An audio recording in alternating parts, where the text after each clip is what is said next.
Vidya? Yes, ma'am.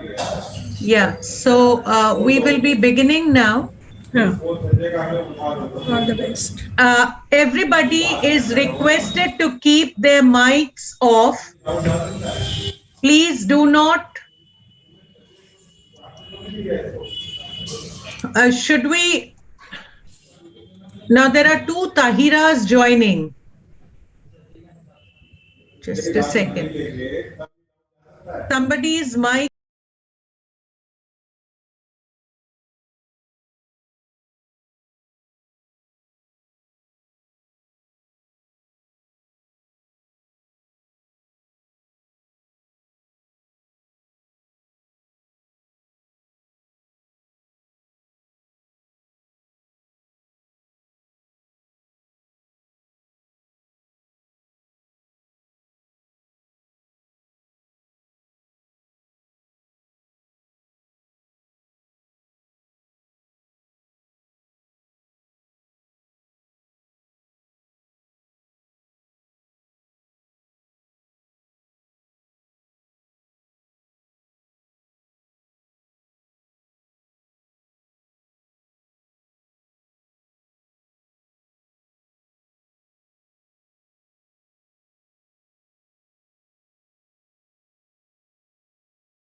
Morning. Today I hear Jen along with my partner Arushi Singh on behalf of Inayat, the Interact Club of Birla Vidya Niketan, heartily welcome you all. Our passion for social work and the energy we create unites us to achieve individual as well as group goals. Interact is a platform for the youth to explore ideas, take initiatives, and connect with personalities of immense potential. It is that part of education which motivates and shapes us through everyday experiences. I extend a very warm welcome to our guests of honor, Mr. Sanjeev Rai sir, Mr. Rakesh, Ms. Kashish, our esteemed judges, principal ma'am, and participants. Let us begin the day with the national anthem to bring in goodness and positivity.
Maya Angelou said, and I quote, "I have found that among its many benefits, giving liberates the soul of the giver," unquote. and InterAct gives us a platform to do so from a very young age. We begin our show today by recounting some of the inspiring tales of entrepreneurs who have given up their lucrative lifestyles for the benefit of society, who have done and created gadgets and processes which help in alleviating the problems of the poor. Now I invite a few interactors to enlighten us with the stories of these role models who have dedicated themselves to the service of humanity. The only way to discover the limits of the possible is to go beyond them, into the impossibles. These are a few examples of some exceptional personalities who have self-sacrificed their lives for bringing a change in the society. Arpit Dupar and Kushagra Shrivastava strongly believe that the solutions to the biggest problems in our society can be found in the implementation of simple technology. Chakra Innovation is the company which helps to tackle the problem of air pollution. They're a team of skilled engineers and innovators who believe that to improve the quality of life on Earth, we need to improve the quality of its air. Their product, Chakra Shield, is an innovative emission control device that captures the pollution at source and converts it into ink and other useful products. Dr. Medha and Shirish were the witnesses to the toxicity of plastic. They saw a deer die because it had consumed plastic. It was disturbing because the plastic wasn't allowed in the sanctuary and had probably ended up there carelessly. It was when the partners realized just as water can be transformed into ice and vice versa, perhaps the same phenomenon could be applied to plastic by converting it back to the petrochemicals compounds from which it is made. And hence they started Rudra in 2009 in Pune, which have been successful in getting rid of non-degradable polymer waste by getting a gaseous process and generating polyfuels from plastic waste. Santosh Parulekar had a dream to create a livelihood for rural youth, and so he co-founded People Tree Ventures Private Limited. He realized that the construction sector was the way to do it, and for him, there has been no turning back since then. It defies economic logic to hear an entrepreneur say, "We don't want to make big profits." But then, as for the vision of Santosh Parulekar and his business venture People Tree, it is to create social good, not maximize profits. A social entrepreneur known for building huge global relations, Jeru Bilimoria first started in Mumbai, working with the street children. She saw how their precarious living conditions were acute and acute level of poverty made street children highly vulnerable to violence, police exploitation, and health issues. Right from her childhood, she had a vision of giving back to the underprivileged of the society. So she initiated the Child Line that aims to provide help in the form of healthcare and police assistance, especially to the street children. She also believed in self-empowerment of women in India. When you put your skills in a place of impact, your impact can be exponential. Through her profound experiences, Ajayata Shah found her calling. She wanted to take her work in microfinance to the next level. After living across many rural villages in India, she wanted to play a role in the betterment of delivering services to the poor. In 2011, she started her own business, Frontier Markets. She wanted it to do both, serve and create opportunities for the poor. They hired locally, trained locally, and invested locally. Rural women in India can be drivers of change and drive significant economic gain. She also provided us with numerous technological solutions for remote areas. Banker to the poor, Professor Muhammad Yunus established the Grameen Bank in Bangladesh in 1983, fueled by the belief that credit is a fundamental human right. His objective was to help the poor people escape from poverty by providing them loans on terms suitable to them and by teaching them a few financial principles so they could help themselves. The loans provided were for the purpose of setting up their own business.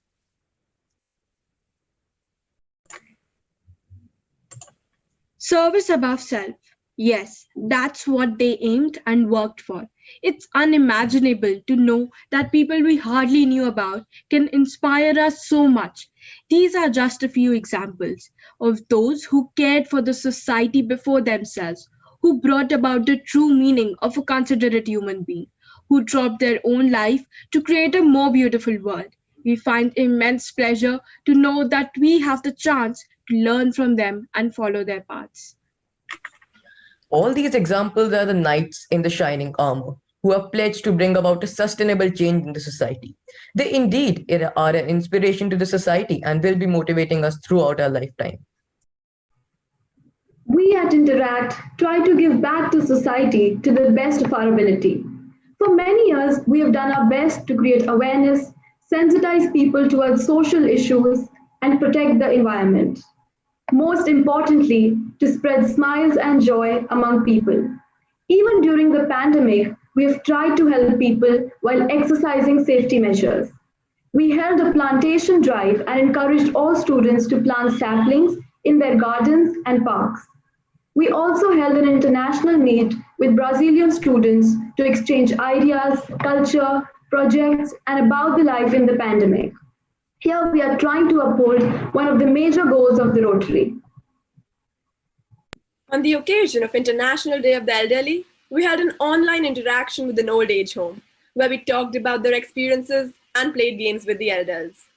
We also fed stray dogs in our respective colonies and had an Animal Lives Matter campaign, where we spread awareness through our growing social media handle.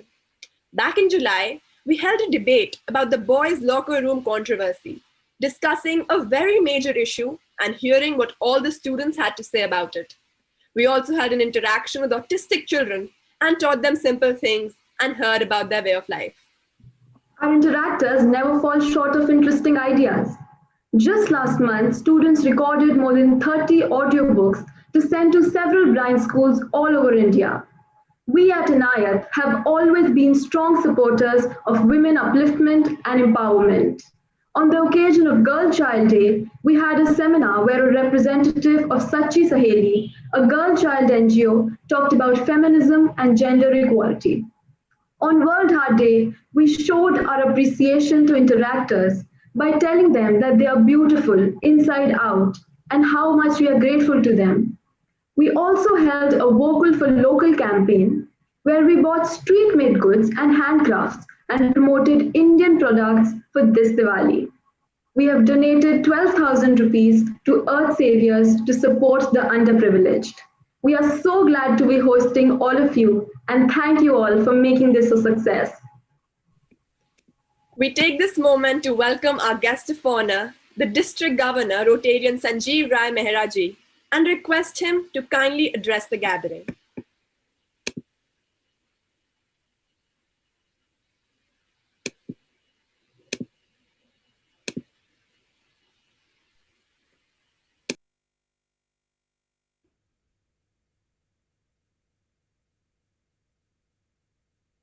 Well, I can see my trailblazer president, Pradeep Kumar, past president Pradeep Bari, Interact chair, Rakesh Kumar, Madam Principal, interactors, and in particular, I'd like to congratulate two of your interactors, Arnav Goyal, he is, and Hia Jain, both have found place in my district team. And that speaks volumes for the commitment of Interact movement in the Birla Vidya Niketan school and their training that the teacher in charge has been giving them. Rotary always stands for service above self, and our core values basically talk about leadership and integrity. Leadership and integrity both go hand in hand. Because to be a good leader, you must have the integrity. And all the people that you were introducing today are really people with integrity. Integrity is a word not only meaning doing something correct, but it has much deeper meaning. And these people have the integrity to realize that. Integrity is something which, as a leader, you go through your leadership and you'll find you leave behind a wake, like a ship goes through the water and it leaves behind a wake. As a leader also, you leave behind a wake. Awake on one side is about your relationships that you have established, and the other side, the achievements that you have made. There are some people who are leaders who achieve a lot, but then nobody is willing to work with them. There are others who have good friends, who have lots of people following them, but they achieve nothing. But as a good leader, you have to have relationships and achievement go hand in hand. You cannot step on one to achieve the other. Integrity also means realizing there is an ability much more than what you think you have. As Rotarians, we believe in, we are people of action. We invest in relationships. We make decisions grounded on evidence. We know how to mobilize our network to create solutions, and solutions that last. Throughout our fight for end polio, we've shown that we can do it. Nobody in the world thought that we'd be able to do it. But then we had the integrity to realize that we could attempt to wipe out polio from this earth, and we did successfully do it from the whole world except 2 countries. And I'm sure we will do it from there also. There is a saying that you actually carry inside you the wonders that you seek outside. People like Muhammad Yunus, I have known him personally. I have worked and a person who realized he could change the lives of women by empowering them economically. He is a true Rotarian. He's a person who could provide a solution to the lives of those women in Bangladesh. As people of action, we activate and inspire one another. We know that our capacity to make a difference is larger when more people are with us. We want the world to appreciate our ambitious, compassionate, and inclusive spirit.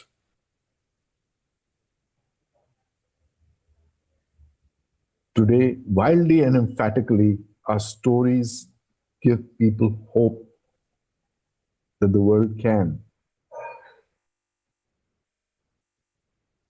Let's build connections and opportunities that will allow people to share and drive.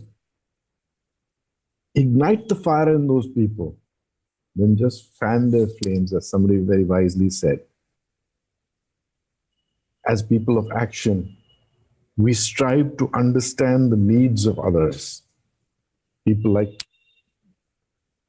Just like the people and communities we serve, our participants need to feel seen. So whatever work you do, whatever projects you do, make them be seen by everybody. Make them be seen by your parents. Let's recommit to putting the needs, expectations, and growth of our participants at the center. Let us make it participant-centric. If you are doing something, let the world see it. We are, as people of action, we are inventive, entrepreneurial, and resilient. We've shown throughout our history that we excel in finding new ways to lead the world for lasting change. That we've proven in our careers that we know how to help organizations of every kind move forward. And lastly, I would like to say that, as Rumi said, the Persian Sufi saint, let us not look in the branches for what we will find in our roots. Our roots is our membership. Our roots is our Rotract. Our roots is our Interact. So you are the roots and the future of tomorrow. You will sustain Rotary in your way forward. And I'm very, very happy with Birla Vidya Niketan. I've interviewed all the students that were recommended by this school, and I could not find fault with any one of them. But then you have to select some and you have to let some go. But I've selected both Arnav and Hia to serve on my team. And that speaks volumes for the greatness that your school has. Thank you for inviting me. It's always a pleasure to be with children. Not that I'm any older, I'm much younger than you. I enjoy a good cartoon film myself. Thank you for inviting me. Thank you so much, sir. Hope is really very important in today's world. And we are so thankful to Rotary for always guiding our club and showing us the right path. We also now request Mr. Rakesh, the District Interact Chair, to kindly address the gathering. Good morning and namaskar to all. Respected DG Sanjeev Rai Mehra ji, Club President Pradeep Kumar ji, Past President Rotarian Pradeep Bahari ji, respected Principal Ma'am, respected Teacher in Charge Kangli Ma'am, and all the students. I just want to say one thing to all the participants today. In today's event, give your 100%. And celebrate, because this season is going, festival season is there, and we are celebrating this festival season. And we are not going to celebrate only the festivals. I urge all the participants to celebrate today's event as a festival and participate in this event by giving your 100%. Since once you give your 100% in this event or in any event, then you're not bothered about any result, whether you are going to win or lose, because you know you had given your 100%. So you can't do that more than that. So whatever the result, you will be satisfied with that. And win or lose, it doesn't matter, because main thing is the participation. And in the world participation, the world party is there. So let's celebrate this event and as a party and give our 100% and enjoy this event to the fullest, and wish you all the best to all of you. Thank you so much. And also I want to say happy World Interact Week to all of you. Thank you so much, sir, for those motivating words. We would now like to introduce to you the events for InterAction 2020 and the judges for the same. Our first event was Strokes for Society, a poster making competition. Students submitted beautiful art pieces depicting the topics Sustainable Development Goals, Gender Equality, and Each One Teach One. Our judges for this event were Mr. Niladri Paul and Mrs. Rachna Malik. Mr. Niladri Paul is a quintessential maverick artist. He graduated from the Government College of Arts and Craft, Calcutta in 1986 and is now known as one of the best contemporary fine artists in India. He was awarded the Senior Fellowship by the Ministry of Culture, Government of India in 2012 for 2 years. He has had innumerable solo and group shows in art galleries all over India and has attended various prestigious art camps and workshops organized by big corporates, hotels, and leading art galleries. Compassion is his driving force in life as he goes about spreading optimism and great cheer wherever he goes and with whoever he meets. We are very grateful to have you with us, sir. Mrs. Rachna Malik is a design educator with more than 19 years of teaching experience. She has worked with the Ministry of Small Scale Industries as an expert in the field of fashion design and entrepreneurship. Ma'am has also worked with institutes like NIFT as a visiting lecturer in the field of fashion design, marketing, and merchandising. She's been a mentor as well as a judge to various fashion shows and events at school and college level. Currently, she is working as a fashion studies teacher with one of the schools in Delhi. We met Mrs. Rachna for a collaboration to have an art skills workshop for students of an NGO. We welcome you, ma'am. Our next event was Filming the Future, a video making competition where the students talked about their projects and experiences as a club. We, the youth, are the future, and what we do today will bring about positive changes in the years to come. Our judge for the same work, Mr. Kashu Bhalla, a new age photographer with his core genres being fashion, conceptual fine art, and advertisement photography. He boasts of an impressive resume with more than 20 certifications across genres in the photography domain, along with having worked with celebrities and brands like H&M. Sir has also worked with DPS Arkipuram, Tagore International, and more schools. He has been recognized as one of the most dynamic faculty we have on offer. Photography and video making is not just his passion, but also a part of his DNA. And that is well reflected in his work. We are so glad to have you, sir. We also have Mr. Naman Agarwal as a judge for this event. Sir is a partner with SR Bartley Boy and Company and is the firm's oil and gas leader for assurance practice. He is an active member of the Rotary Club of Delhi South and serves on the board as the Sergeant at Arms. He is also the leader of the Youth Services Committee and chair of the Debate Committee at RCDS. He has been actively working for the cause of society with a special focus on youth affairs and child development. We welcome you, sir. Our last event, which will begin right after the ceremony, is Servitus Communis, which is actually Latin for social service. It is a project ideation event in which students were given case studies of problems in the world for which they have to think of solutions that we can implement in real life. Our judges for this event are Commander Pradeep Bahari and Dr. Shweta Javali. Commander Pradeep Bahari retired from Rolls-Royce in March 2016 after 12 glorious years as Regional Manager Naval Marine. He had previously served in the Indian Navy as a Marine Engineer Officer for more than 25 years. In addition to being a Marine Engineer, Sir is a postgraduate in Computer Science from IIT Mumbai, an MBA, and an ISO Lead Assessor. Sir has been an active Rotarian for the past 12 years and is the President of Rotary Club Delhi South. He is very closely associated with various community projects of the club and the district.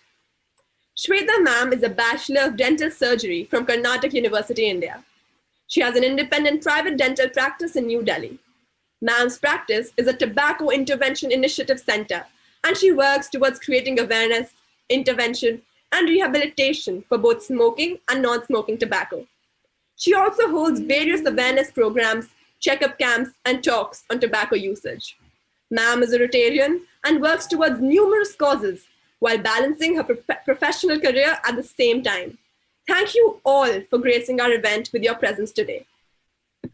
Arushi, just a correction. I am past president of Rotary Club of Delhi South. Thank you. Okay, sir. Sorry. Thank you.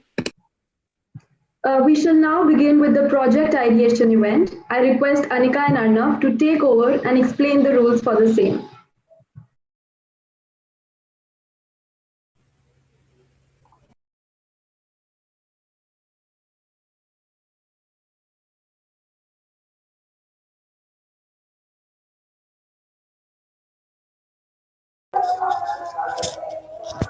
Okay, so now we start with, thank you here. Now we start with the third event, Servitus Communis.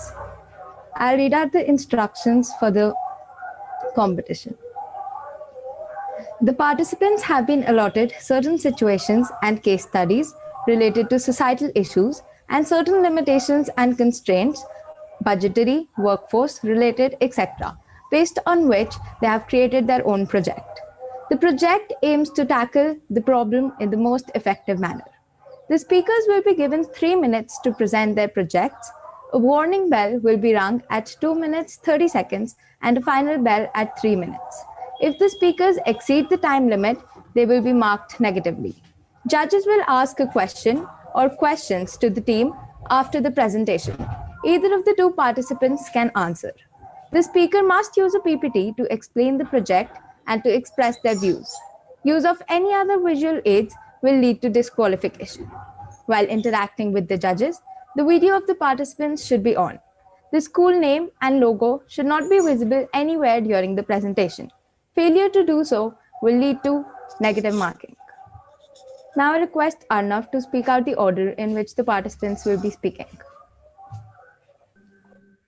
So the order in which the participants will be speaking is, first we'll have IA001, next we'll have IA002, then IA003, then IA006, then IA008, next we'll have IA009, IA010, IA012, then we'll have IA013, IA015, IA016, IA017, IA018, IA019, IA020, IA021, then we'll have IA022, IA023, IA025, and then last we'll have IA004.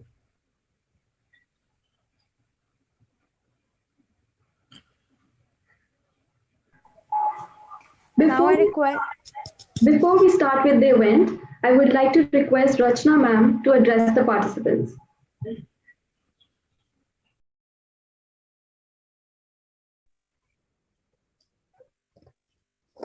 A very good morning to Principal Ma'am, students, and dear judges. I'm Rachna Malik here, judging the participation of students all over. It gives me a pleasure to mark that, yes, students these days are very aware. They know about the ins and outs of the society. They are the future of tomorrow. The competition today that we are judging is all about women empowerment. It is about participation. It is about working with this difficult time period that these children have. They know how to do it well. So I'm waiting for the results to come out. And I really thank a lot. I thank the school management, students, and all the participants for participating in this event, and really appreciate their hard work that they have put in. Thank you so much. Thank you so much, ma'am. We also request the judge for the Filming the Future event, Mr. Kashu Bhalla, to speak a few words. Hi, good morning, everyone. It's lovely to see that what Interact Club has come up to, coming from the time where I used to be in BVN and was once a part of Interact Club as well. Also, it's really appreciable that what I see all the schools doing as a combined social effort and the way they've presented their efforts, it's wonderful to see all those things. I'm just waiting to have the event live, and I say all the best to all the students who are there. Thank you, sir. We now invite Mr. Naman to address the participants.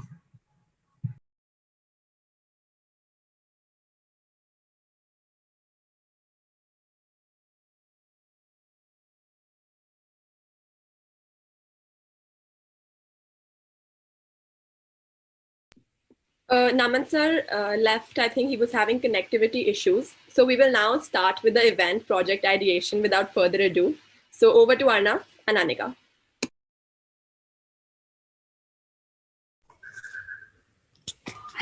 I now request the first school, IA001, to present their project.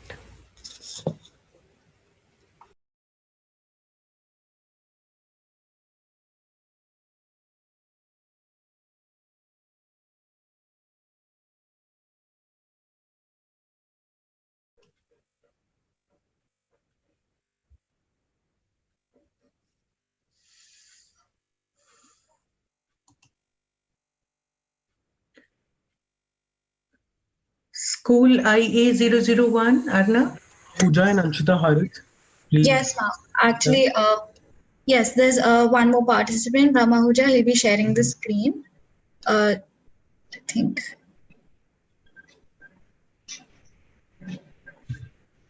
Yes, okay.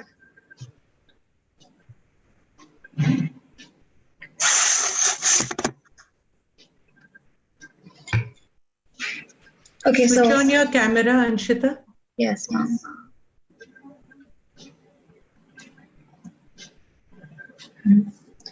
Okay, so good morning, everyone. I am Anshita Harith, and I am representing the school code IA001. Today, we will be speaking about the Syrian humanitarian crisis, and we will also be talking about the solutions.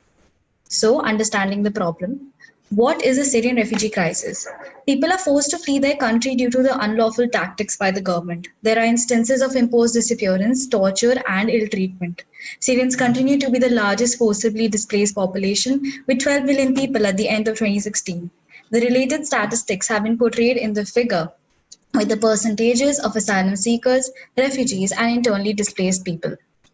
Countries hosting the Syrian refugees. Syrians are hosted by around 123 countries, the majority of which are hosted in neighboring countries like Turkey, Lebanon, Jordan, Germany, Iraq, Egypt, and Austria. The data for the same and the percentages for the same has been depicted in the figure. Moving on to the critical issues and the solutions.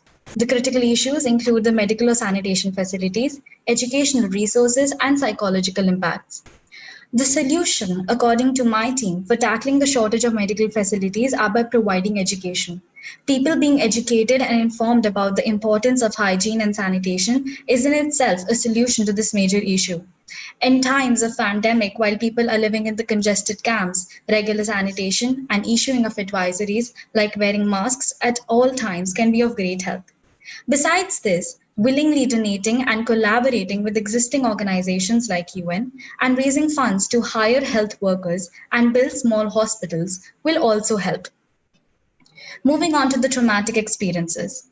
World doctors have said that refugees face many mental health issues like PTSD, depression, anxiety, and many more. For this, patient-centered cares can be developed where refugees can share their experiences with each other under the supervision of a psychiatrist who can help them in narrating these events. A patient may take comfort in hearing the voice of another refugee, as in the case of cancer patients. Also, since refugees require help to settle into the new environment and the new countries, they would require professionals to guide them, and again, various apps through which they can be trained in a specific skill. Like Turkey is a port. So, with proper training, these refugees can be provided with opportunities. As we all know that children are the most affected by such situations as they lag in their studies. So my team suggests developing of apps through which education can be provided. Since gadgets and internet connection is an issue, these apps should be developed in a way which can be run on old devices without internet. Also, since during the pandemic, schools are closed, there are no buildings, so shelters can be made in stadiums where matches are not currently being held. In the end, I would just like to say that with joint efforts and even by willingly donating in the existing organizations, we can do our bit to help these people out. Like, I would like to cite an example of a young student who teaches German through online mediums to refugees. So yes, each one of us can help in building a better future for these refugees. Thank you so much.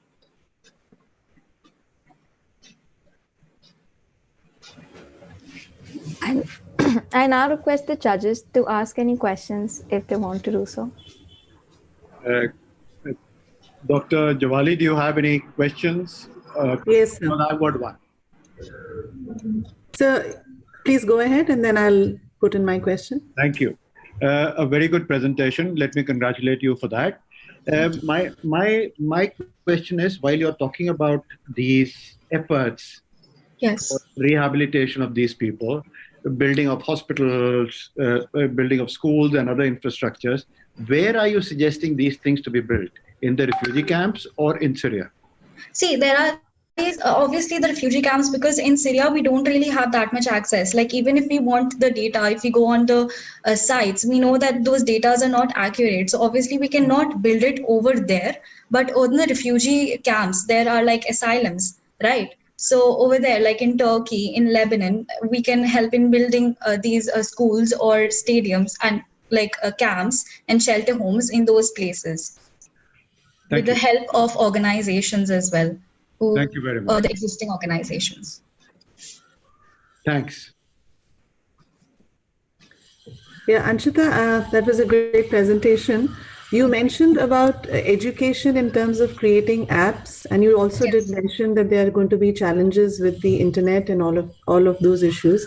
Yes. So my question to you is, when you have acknowledged the fact that there would be a challenge with the internet connectivity, don't you think, and also because of the fact that the children are pretty traumatized with the experience they've had, and there's a loss of human touch completely. So what are your thoughts in creating a little more holistic kind of an approach towards education, or you think what you suggest is the best way forward? For education, actually, before that, since I stated that there should be centers where people can talk about their experiences. So it's not just the adults, but there can also be children, like under the supervision of psychiatrists. Because, of course, they do need help. They have been through so many situations like war and bloodshed, and they are traumatized. So first, if we focus on their mental health, that would be in these centers under psychiatrists where they can be helped out. And then through apps, I feel that would be a very good idea, because because obviously through that even we can help by sitting over here. In the times of pandemic, we can't physically go there.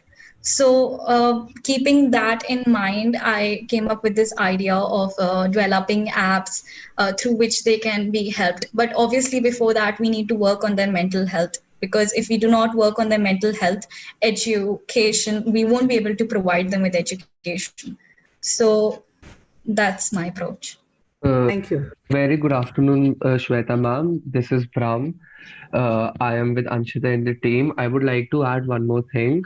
As you told us about the internet issues, so we even thought upon that. There are various organizations, especially in the United States, who are nowadays working into this concept where when you buy a phone, the internet connection is not a major thing. Like, for example, when you buy a phone, the internet would be there permanently. So even if you have some network issues over there, you won't have any logging in or logging out in the apps. Thank you so much, ma'am.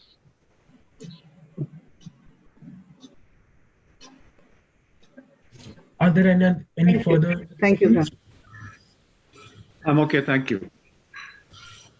Next, we would like to call school code IA002 to present the PPT.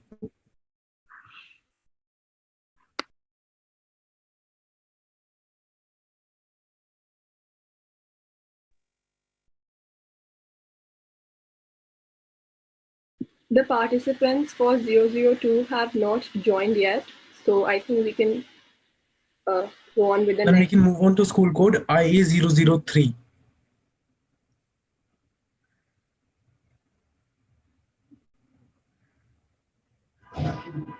School code IA003. I request you to unmute and share the PPT. Yes, a very good morning. I'll just do it. It's just lagging a bit, sorry.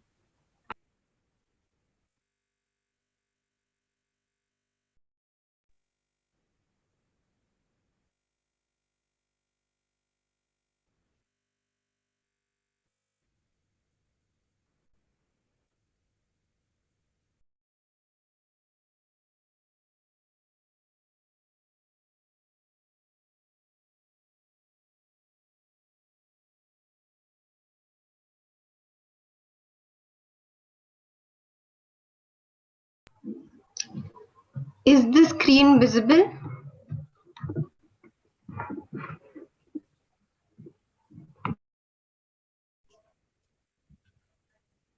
Yes, it is. Yep.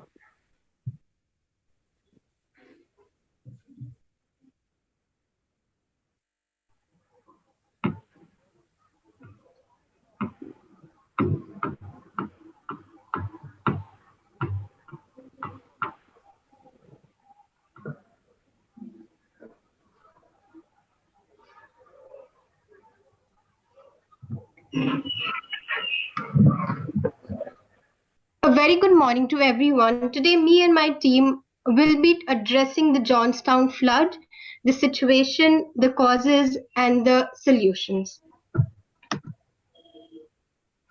Talking about the situation, There was heavy rainfall on the night of 30th May 1889, which led to the breaking of the South Fork Dam, sending 20 million tons of water crashing down the narrow valley. Water was boiling with the chunk of debris, with mud, oil, the traces of property, with people. People were huddled in the attics and were floating on debris. They were crashed in the barbed wires from the firmworks nearby, and few swept away with the enormous water. Many bodies were never identified, and hundreds of missings were never found, or were found after months or years, as late as 1911. Causes. Johnstown has been built on a floodplain at the fork of the Little Conemaugh and the Stony Creek rivers. Because the growing city had narrowed the river banks to gain building space, the heavy annual rains has caused increased flooding. The members of the South Fork Fishing and Hunting Club, who were very prosperous, had bought the abandoned reservoir, then repaired the old dam and raised the lake levels, and built cottages and clubhouse in their sea to fulfill their needs. The dam had been poorly maintained, and every spring there was talk that the dam might not hold. Solutions. Making an interactive program to provide emotional assistance to flood victims. Another solution was organizing social movements to sensitize people towards flood and its implications, so that there is a greater accountability among the concerned authorities in the future. Also, they can collaborate. They would have collaborated with the NGOs and other school committees to collect contributions, or organized blood donation camps and building of flood resistance houses near the dams. At the end, I would like to end with the conclusion that what we cannot do alone, we can do it with unity and integrity. Thank you.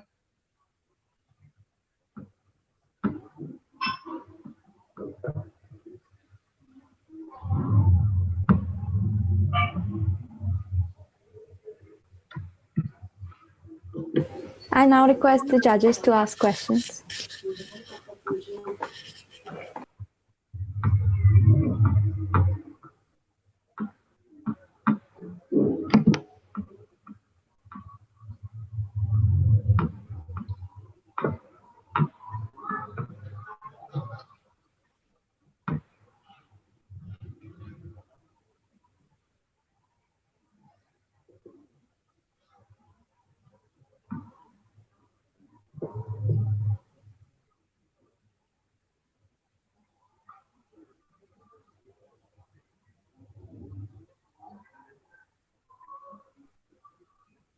Okay, thank you. Thank you for unmuting me, because I was trying to do that. The host had muted me. I couldn't do anything. Yeah, thank you.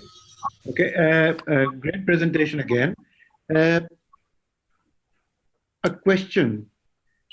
We have talked about, if you could open the slide again, on the solutions. Yes, sir. Sure, I'll just do it.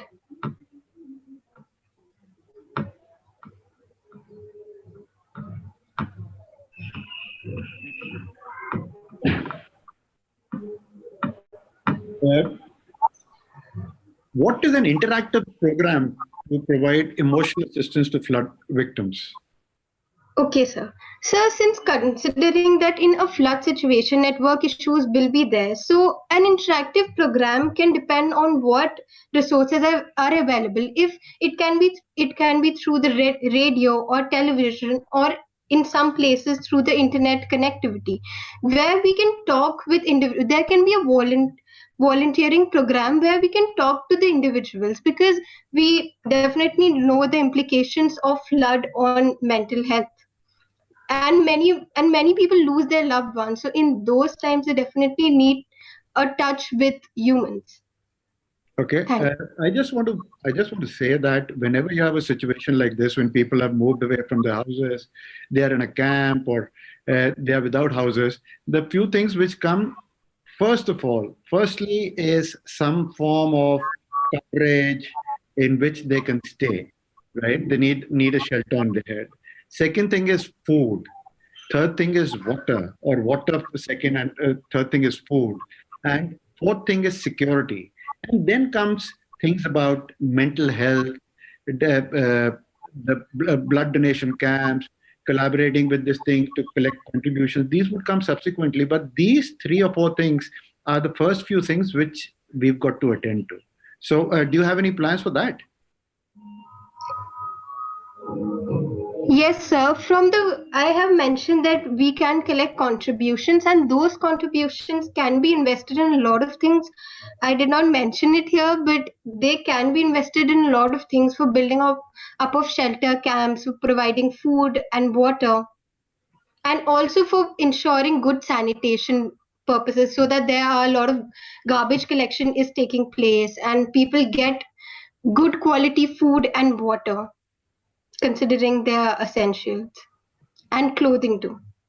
Thank you. Thank you, sir. That was a good presentation. So a question to both of you. Like sir mentioned, the basics would be food, shelter, and water. But typically in situations where there floods happen and there is very poor sanitation, invariably there are a lot of health related issues and outbreaks of typhoid, cholera, and all of that, which you don't seem to have covered, because that's very, very essential. And there are a lot of children who are unprotected. So do you have any thoughts and plans in that regard?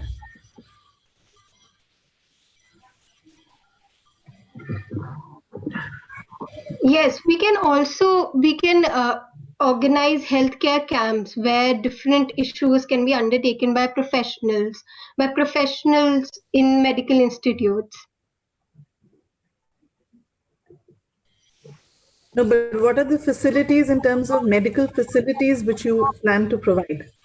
Checkup camps also have to be supported with medication or some kind of a medical help which is being provided too. Yeah, because right. It figure out outbreaks which will be very difficult to be handled. Yeah, right. Proper medications and nutritional supplements are one of the things that are required. And for people who are severely affected by the flood in terms of health, they can be sent to a different place which is not affected by the flood, so that the treatment can be undertaken. Because thinking practically, very enormous operations cannot be carried in a flood affected zone, so those people can be sent to different cities. Again, everything depends on the amount of revenue generated, amount of money. Thank you. Thanks.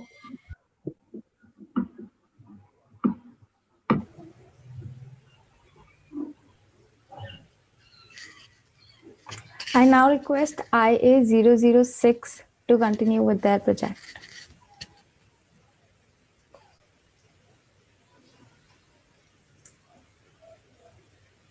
IA006 is not in the meeting, so we'll move on to the next. That is IA008. I request, sir, I'll just unmute you.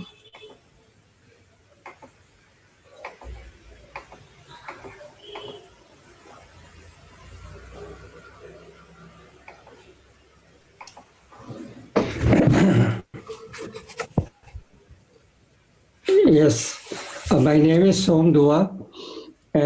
Can people like me, as a mentor, help the refugees or the flood victims for new startups, or motivate them in the area of startups and even employment also, for that matter?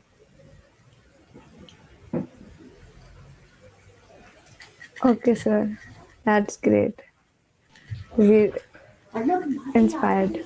IE003, that's a question for you.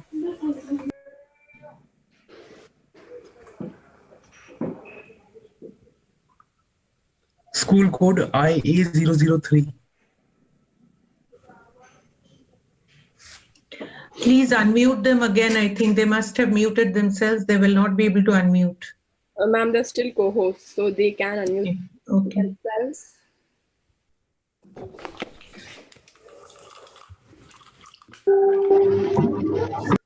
Move forward. Move forward. I am school code IA008. I'll just be sharing my screen.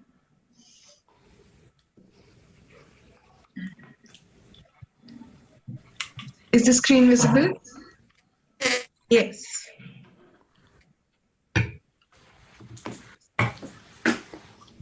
A very good afternoon to one and all present here. Johnstown flood. Johnstown is a town in Pennsylvania which is located on a floodplain that has been subjected to frequent disasters. The Johnstown flood was locally known as the Great Flood of 1889. About the situation. A dam was built in 1840 on the Little Conemaugh River, 14 miles upstream from Johnstown, created the largest man-made lake of the time, Lake Conemaugh. It was a part of an extensive canal system, and as the canal system fell into disuse, maintenance on the dam was neglected. The picture you see on the screen is of the South Fork Lake before the destruction of the dam. On May 31st at 3:10 p.m., the dam collapsed, causing a roar that could be heard from miles away. All of the water from Lake Conemaugh rushed forward at 40 miles per hour, sweeping away everything in its path. The flood killed more than 2,200 people in Johnstown, which was home to 30,000 people. Core problems. There was loss of human life, damage to property, destruction of crops, and loss of livestock. People were injured badly. The economy was crippled and the citizens had no place for shelter. And now that they were homeless, they faced a substantial crisis. Solutions. The first step would be to evacuate the area. The flood has erupted. We can use lifeboats if needed. We can contact healthcare professionals to check for any disease. We can spread awareness and collect funds through radio and newspapers. Now they don't have access to clean drinking water, so we can dig underground wells to have access. We can look after the people who are dependent on others for their living, for example, grandparents and children. We'll arrange meals for people living in shelter homes. Now, the town is no stranger to heavy rains. So to avoid such a situation, in the future, we can build houses which are built on higher grounds. And instead of the small drainage systems, large ones can be built to avoid floods. And afterwards, we can help the people to get employment for their living and to continue with their life. Thank you.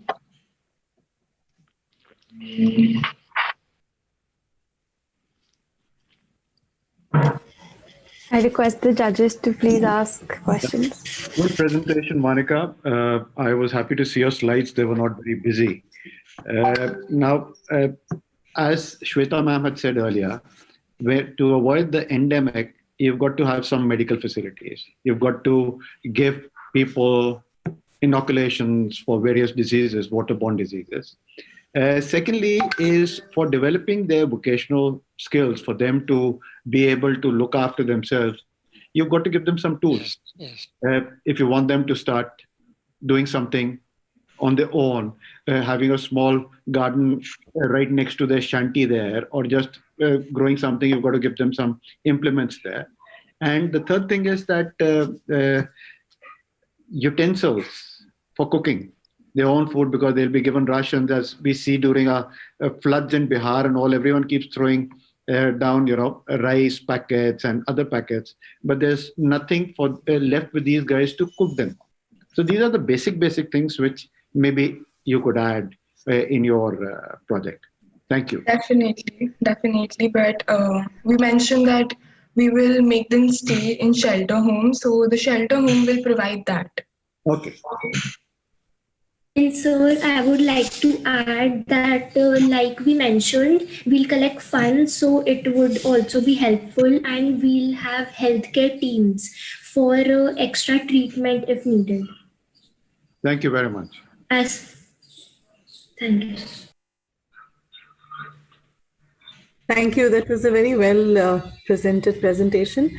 You did mention that you would like to create awareness. So what kind of awareness are you looking at in creating? So whenever a catastrophe occurs, the people have to know. Now, this is something that people will know, and we can spread awareness by radio and newspapers, telling that something like this has occurred and we need funds to help the people who are affected by the flood. So you mean awareness for people outside the area, outside the affected area? Yes, just like in other cities and towns in near to Johnstown. To help in getting in funds. Yeah, just like in the past, Kerala experienced a flood. So they created awareness through media channels, and then we, the other states, we have helped them to recover from that situation. So that is what we are telling here. Another good point your presentation had was the nature of houses which have to be built on higher ground, or the different structure of the houses. That was a good point. Thank you.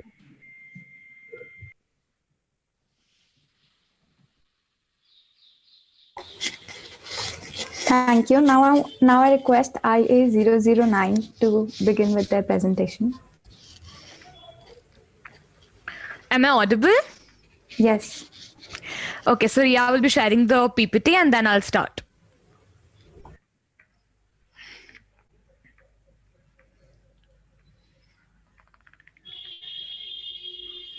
The last group was which one? That was 6 or 8. So that was IA008. IA006 is not in the meeting, so we'll call them later. Okay, thank you. And this is going to be 9 now. Yes, sir.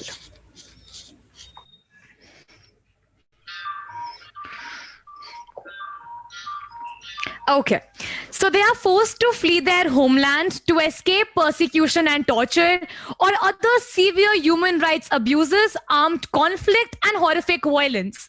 They might have been targeted just because of who they are and what they do. For example, for their ethnicity, religion, sexuality, or political opinions. Often they are permanently displaced and are never able to return home. With all these statements, here we are referring to the populations of Burkina Faso. Good afternoon, everyone. Today, I, Avni Sharma. And I, Riya Kapoor.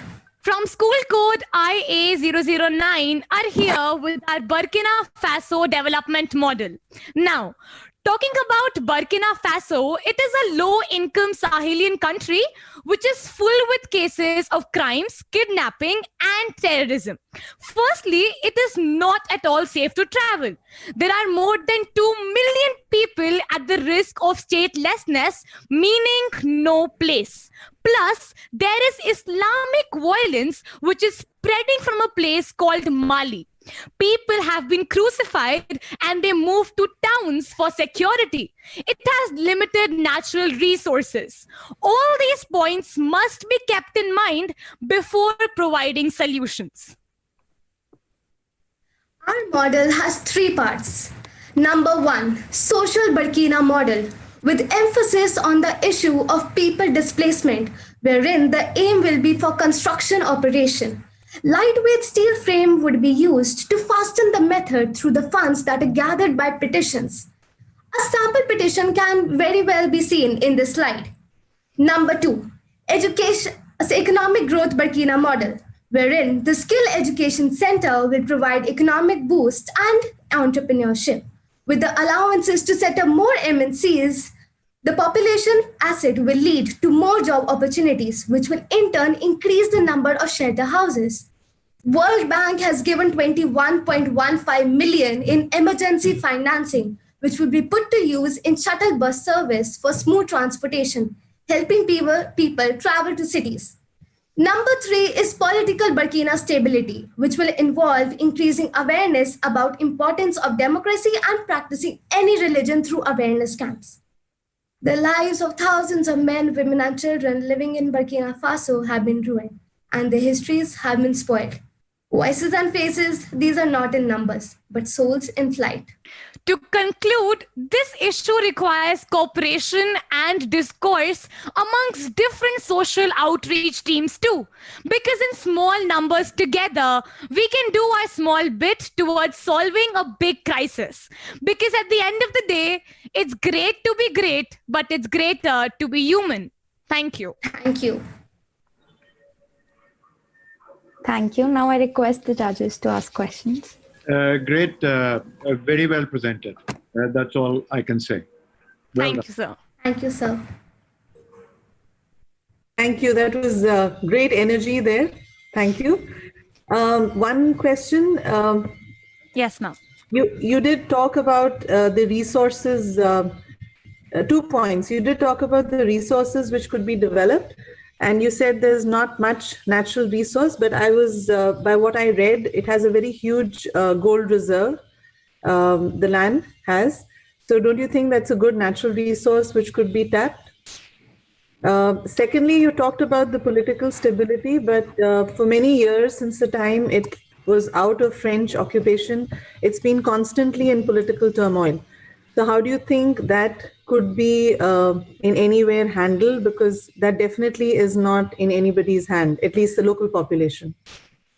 Thank you for your question, ma'am. So to answer that, any successful economy is like not a piece of property. It's like a community project. So when I say even there are gold reserves, like you said, and that is a great asset. But if the human capital is not there, that asset can't be put to use. And the kind of environment Kaya, Burkina Faso has, the populations of the people, the men, women, children living there are threatened. And they're not able to come out of their environment, come out of their space to put use to that asset. So therefore, in our economic growth Burkina model, the number 2 part of the whole project, we mentioned the point about skill education center, wherein we would develop human capital, we would develop skills in people which will transform lives. And that in turn will lead to them using the asset of the gold reserves, like you mentioned in the question. Also, seeing the political stability, that would definitely take time, because any government, any democracy, to be it successful, that takes a lot of time for a successful government to be put into place and for its people to have a great amount of cooperation. So for that, we would definitely accelerate economic growth by the allowances of more MNCs, which would create job creation, particularly in the private sector. And in this, in turn, would strengthen the governance and promote citizen engagement. So when the citizens will engage with the government, automatically there would be a political stability with the time passing. So that's all, ma'am, to answer the question. Thank you. That was a good reply. Thank you. Thank you, ma'am. Thank you. Now I request IA010 to start with their presentation.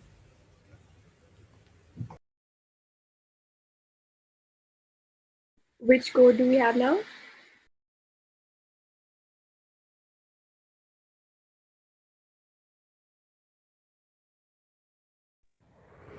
Yeah, I'll just be sharing my screen now.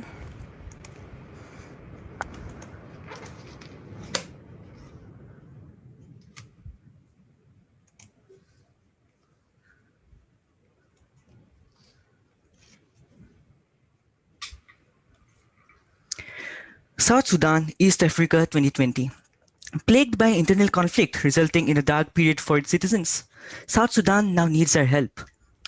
But what happened in South Sudan?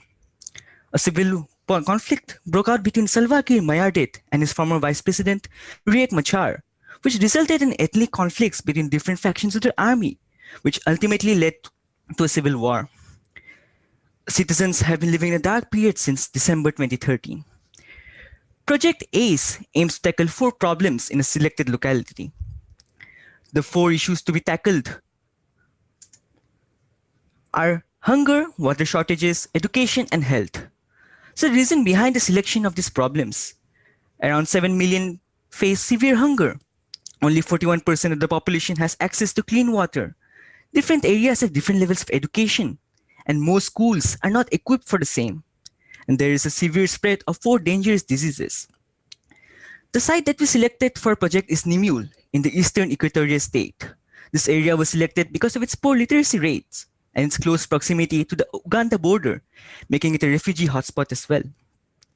The objectives of this project is to tackle the aforementioned problems with the steps seen on your screen. We aim to improve the infrastructure and the manpower in Nimule's primary education. We'll help students develop vocational skills at a primary level. We'll develop rainwater harvesting systems adapted to the selected locality. We'll teach families to start food gardens, small-scale food gardens. For the plan of action for education, we'll find a pool of volunteers from India. The school that we selected is a Likure primary school. We'll train these volunteers in India, coordinating with the Pratham, an organization from Mumbai.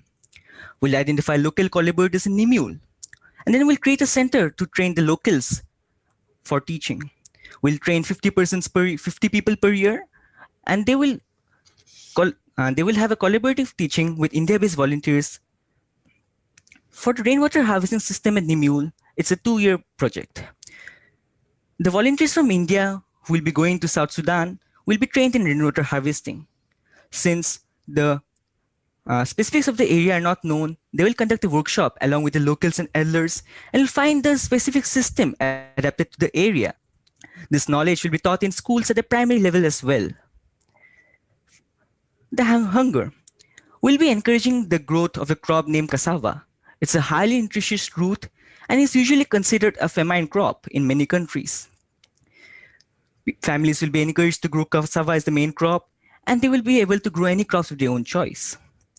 For the health problem, we'll be conducting public awareness campaigns against Ebola, cholera, coronavirus, and diarrhea. All 4 are major threats to the people of South Sudan. We'll hold community meetings, and medication kits will be distributed by volunteers through door-to-door visits. For our funds, we aim to get our money from crowdsourcing, alumni associations, fundraising events, CSR from Tata and Oil, the club treasury, and from the Rotary Club of Zuba, South Sudan. This is our project. Thank you.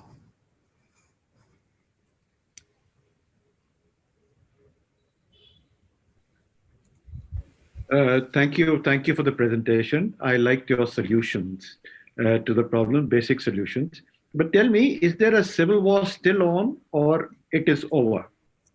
It depends, sir. From time to time, we have seen small conflicts breaking out, and the treatment, after the agreement, there still have been civil conflicts breaking out at certain times. The political situation is still not stable. Okay. Second thing is, how do you think the feet on the ground we would get from international countries like India or anyone else when a conflict like that is still on? Sir, humane associations are always allowed to do volunteering stuff in countries like South Sudan and any war-torn countries. So it's an easy task. It's an easy question.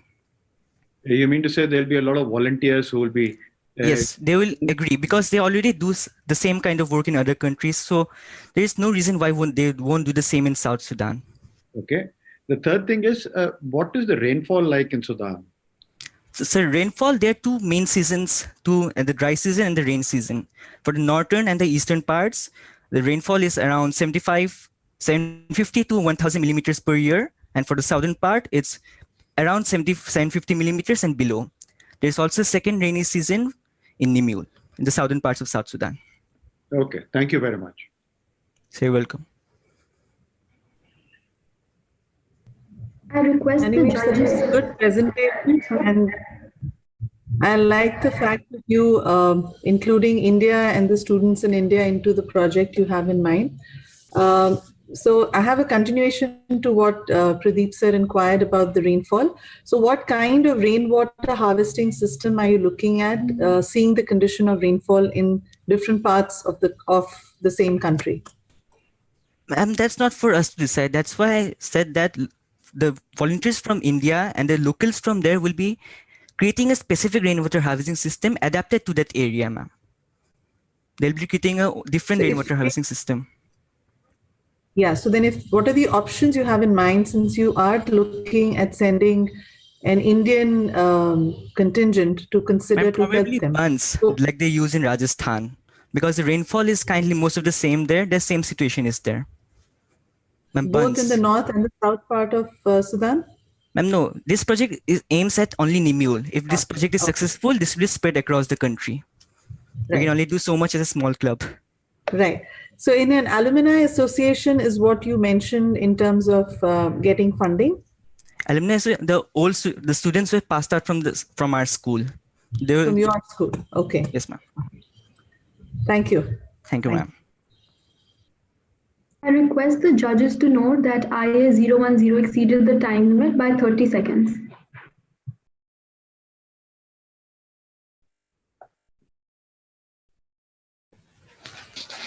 Thank you. Now I request IA012 to start with their presentation. Good morning. If you could just give me a minute to share my screen. Sure. Can you please give me the permission to start my video? It's saying that it's failing to switch on.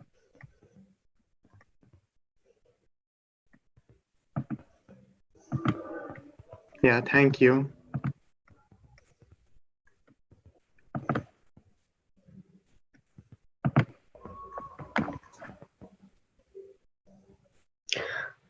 Are you able to see my screen, the presentation? Yes, it's visible. I'm sorry to interrupt. The earlier presenter was IA010 or 11? Ma'am, it was IA010. Okay, thank you. I hope my screen is visible. Yes. And the presentation? It is. All right, I will just begin. To find yourself, lose yourself in the service of others. A very good quote by Mahatma Gandhi. On that note, I would like to start. Good afternoon, everyone. I'm Vichakshana. And I'm Rohan Saxena. And we are today before you to present a mitigation strategy.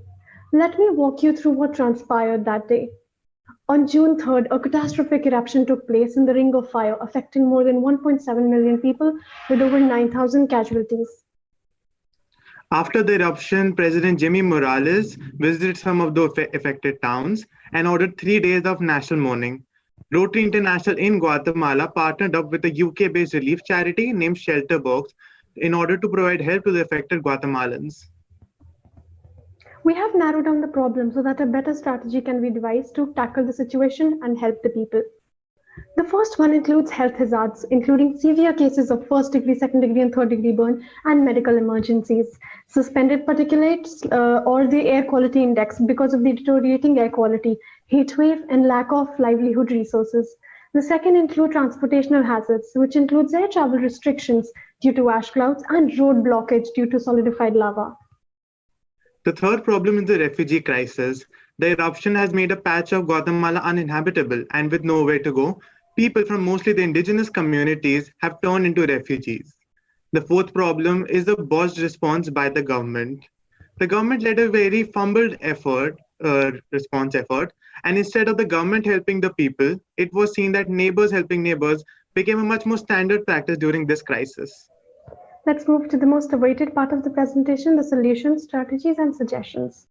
First one would be raising awareness and funds through our extensive Rotary network, including Interact clubs, Rotaract clubs, and Rotary clubs, and their fellow clubs that they're in touch with. These funds can then be effectively utilized to alleviate the situation. The second includes collection of masks. With the deteriorating air quality and the detrimental respiratory situations, providing aid in terms of masks through the well-established Rotary network and coordinating with Rotary clubs near Guatemala seems like a viable option. The third solution is educating the firefighters and volunteers. In this crisis, it was primarily the volunteers who led the rescue operations. So to help them, we will be recording and sending training videos made by our local firefighters, which will help them execute the relief effort in a much better way. Our fourth suggestion is transportation. The ash clouds produced by the eruption will make air transport nearly impossible. So much more viable alternative is water transport using the nearest river, Rio Achiguate. I'm sure we've noticed a lack of budget, but that is because we've devised a cost-effective strategy to tackle the situation in the most feasible manner. Because we feel time is crucial, lives are at stake, and we wish to deliver what we promise. Thank you and have a nice day. Thank you for your presentation. Really nice. Thank you for that. It was clear. Just one thing, whenever you talked about this, are you aware what shelter box is all about? You talked about shelter box. Yes, shelter box is they focus mainly on disaster relief charity. They are basically a charity based around the disaster relief management. And what do they provide? Why is the name shelter box is given? Since you've done some reading on this, why is the name shelter box given? Okay, that is one aspect. Second thing is, how do you intend coordinating with the government in that country so that your relief efforts can proceed ahead? Because you just can't go inside that country and start providing relief to the people there. So how do you want to coordinate? What kind of infrastructure do you require for that? Sir, in that case, what we have thought of is we would be the biggest aspect of our project is donating funds, because sitting here, it is very difficult to actually say what is happening there and how many people are affected. That is also one of the reasons why we didn't include the relocation program, because we can only, when we go and see, when the cities give us a green signal that they have ample of space to accommodate the people there who need shelter, then only we can help them. That is why what we have thought of is we would be linking our project to the Rotary Club of Guatemala and the Rotary clubs which are nearby, like the Rotary Club of Achiguate, and then we would be speaking to them, giving them funds that they need, and transporting the masks which are there and the videos that are there, so as to effectively utilize the situation. Because at times trying to do right now, what I have thought of is as an interactor, taking help from the Rotary organizations, because what we want is to deliver what we're trying to give out. We don't want to lay down the plans but not stand up upon them. And at times in these situations with coordinating to other different bodies, it does lead to delays. And looking at the victims, they are in a really bad condition right now. We need to look at them, we need to put ourselves there, empathize with them, and work immediately. That is the reason we have considered this. Thank you. That is what I was looking for. I mean, we've got such a beautiful family across the world. So to make inroads, to do any good effort, you require the help and support of the Rotary clubs if they are available there. Thanks a lot. Thank you, sir. Have a nice day. That was a good presentation. You spoke very well about the health-related aspect and the air quality index and the mask which you're looking at. So in terms of the health-related issues, when you talked about burns, so what kind of infrastructure are you looking at? Because of the definitely a lot of chaos happening in that area. So have you thought of a plan in terms of victims who have been burned quite severely to be evacuated, and what kind of a format are you looking at? Or is it only to fund the system there? We have looked at it, but we've not closely examined it, to be very honest, because of the reason is that we are sitting here. The reason why we chose this background was also because so that every time we're looking at it, we know the severity of the situation, what's happening. So we would be speaking to the Rotary clubs which are neighboring the city, and if they are able to accommodate the people and treat the people medically. From here, it is a little difficult to organize things, because if we're organizing something in our own country, at times there are delays in that. So we would be looking at talking to the Rotary clubs which are nearby from our Rotary Club, our parent Rotary clubs, and every other club that is there in the country, and then looking at it. And our prime focus was on the funds, because these funds would be utilized from someone who is near the target site, who can see what is happening, how many casualties are there. Because right now I have the numbers, I have somewhere 9,000 casualties had occurred. But right now, these are just, this is just a vague number. It could be maybe 10 more than that, 15 more than that. And every life matters. Every life is at stake. So that is what we're looking at, ma'am. I hope I was able to answer your question. Thank you. Thank you, ma'am. Thank you, ma'am. Thank you. Now I request IA013 to start with their presentation.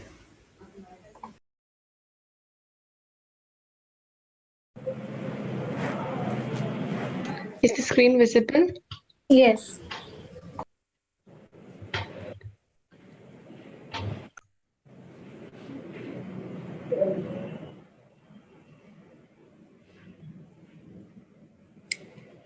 Greetings to everyone.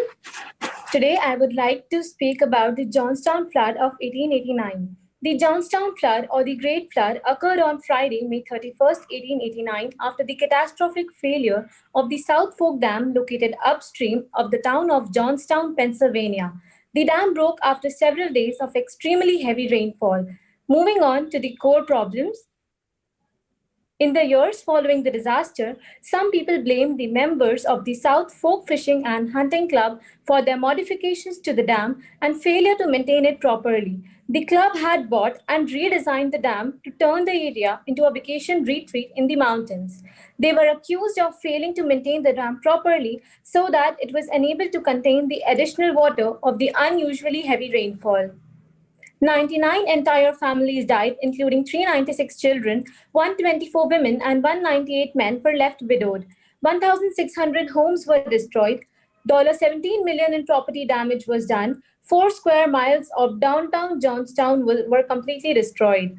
The force of the flood swept several locomotives weighing 170,000 pounds as far as 4,800 feet. The American Red Cross, led by Clara Barton and organized in 1881, arrived in Johnstown on June 5, 1889. It was the first major peacetime disaster relief effort for the Red Cross. Moving on to the solutions. First aid. The most important step shall be providing first aid to people hurt. Helping with medical expenses, we shall support the people financially with their medical needs post-floods. Providing food, water, and shelter. The next major task shall be to build shelters for people displaced due to floods. Opening job exchange for people. Another major step after people have been tended to shall be providing job opportunities to the youth, providing people with legal assistance, and spreading awareness and having counseling sessions. Budgetary. Moving on to the sources of funds. Donations. Donations collected from citizens of the country or some other volunteers from around the world. Aids from government bodies and organizations such as Red Cross. Corporate world, requesting business organizations to donate some amount of funds for the relief cause. Charity programs. Organizing charity programs by requesting singers and performers to come out, and the amount collected shall be used for relief works. Moving on to the expenditure. Medical expense, providing first aid, post-flood, and other medical needs of the victims. Infrastructure, rebuilding schools, homes, orphanages, and old age homes. Others, such as providing legal assistance to aggrieved and helping the youths get jobs. Thank you. Thank you for a very good presentation. Can you let me know what are your plans for giving jobs to the people there, creating job opportunities? That is in one of the slides you said, and you also said it towards the end.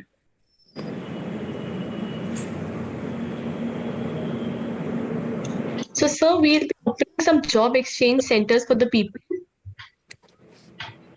Because people have completely lost their lands, their homes, and everything has been destroyed. So we'll be opening centers whereby people, based on their capabilities and knowledge, they can just get the kind of job they would be wanting. Like the area affected is Johnstown area, not the places around it. So they can just, get jobs and other work somewhere around, maybe some labor-based work, something with which they can earn their living and manage their families and all. Okay, thank you. Thank you, sir. Thank you. That was a nice presentation. you have been mentioning twice about legal options. So my question is, do you think the legal option should be on a priority at a time like this, and what kind of assistance do you think people would need? Is it an immediate priority or a subsequent priority? Legal assistance is first of all not the immediate priority. Immediate priority should be providing them with shelter, food, and other basic needs and medical expenses. This comes on later on when we feel like the damage is done because of the part of the authority. The main role that they should have played in taking care of the dam was not done. So people do need compensations from these people. They do deserve it. So we have aimed to give them some lawyers and some legal assistance, some knowledges and some aspects so that they are able to get what they deserve. So this is not the major concern for now. This is a secondary step after everything is done, the rehabilitation is done and people are in their homes and everything is done, and then they are going for their compensation thing. Thank you. Thank you. Thank you.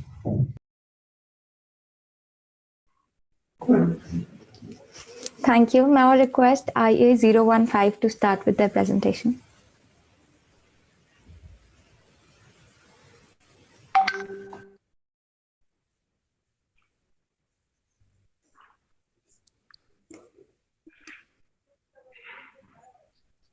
Just a second, I'm just sharing my screen with you.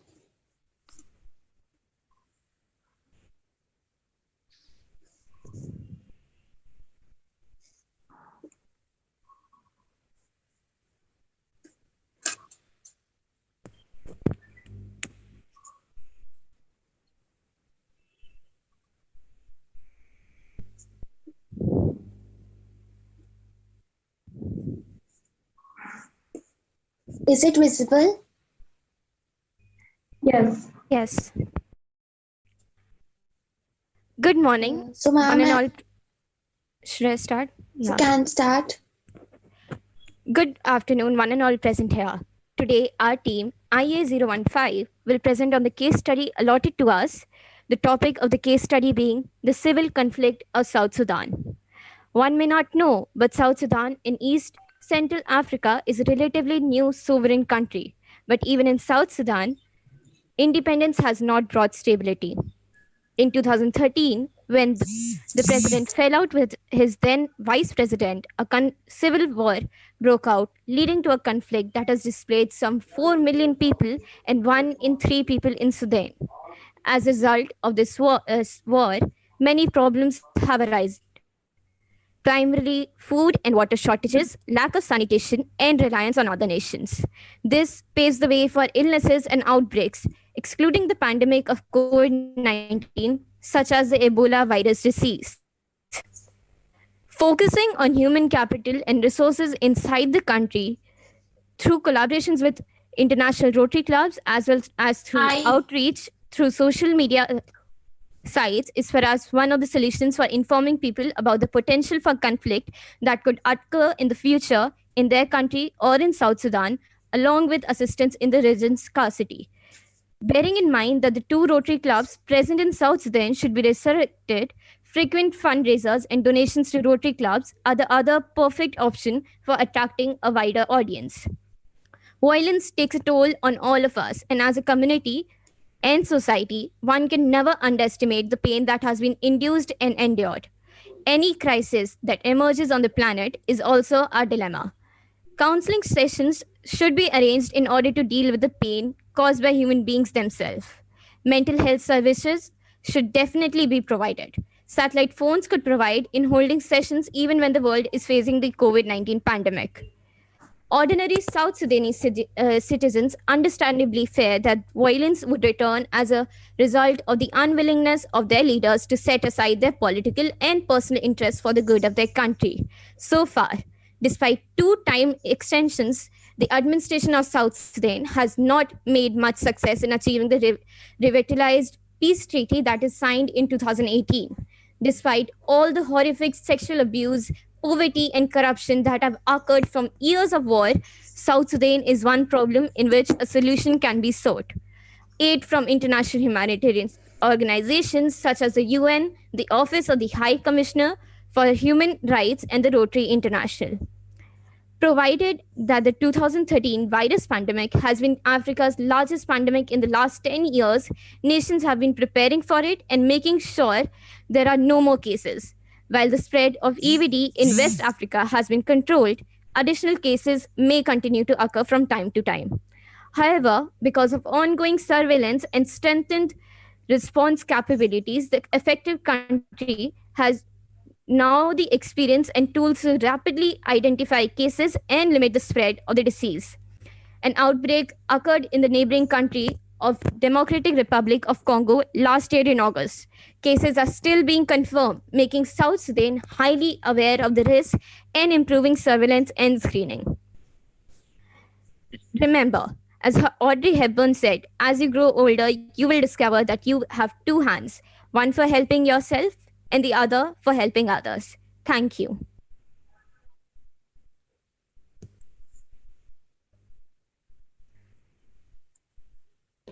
Thank you for the presentation.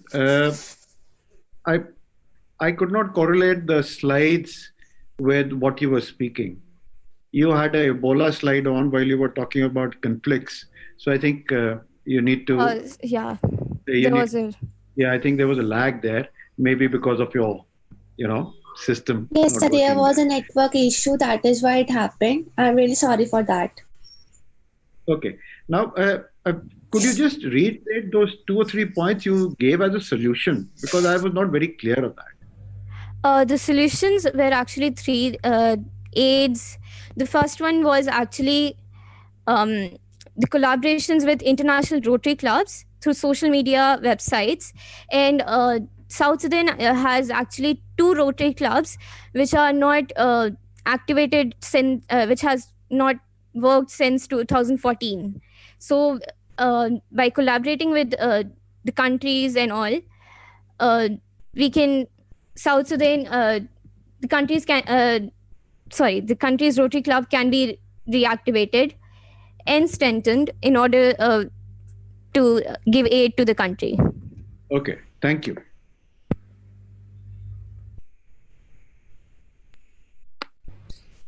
A good presentation. Except for the little lag, I think all was good. Yeah. Thank you. Thank you. I now request team 002 to start with their presentation.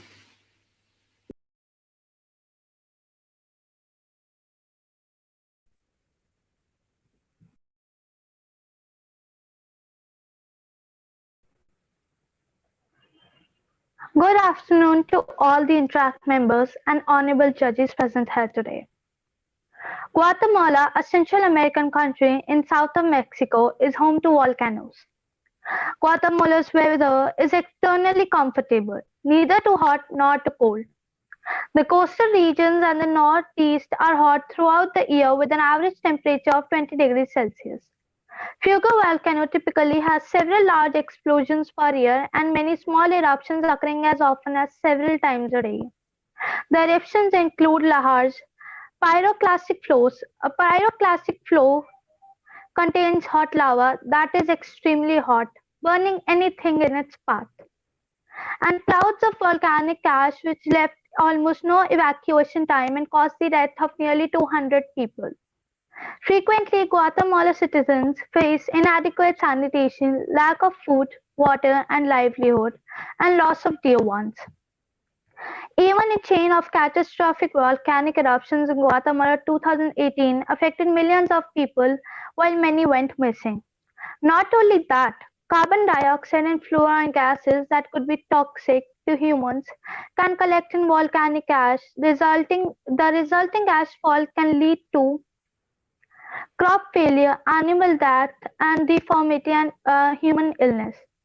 Ash abrasive particles can scratch the surface of the skin and eyes, causing discomfort and inflammation. A plan has been devised and explained further to help in relocation, transportation, and distribution of resources, etc., amongst the villagers who are exposed to extreme heat conditions.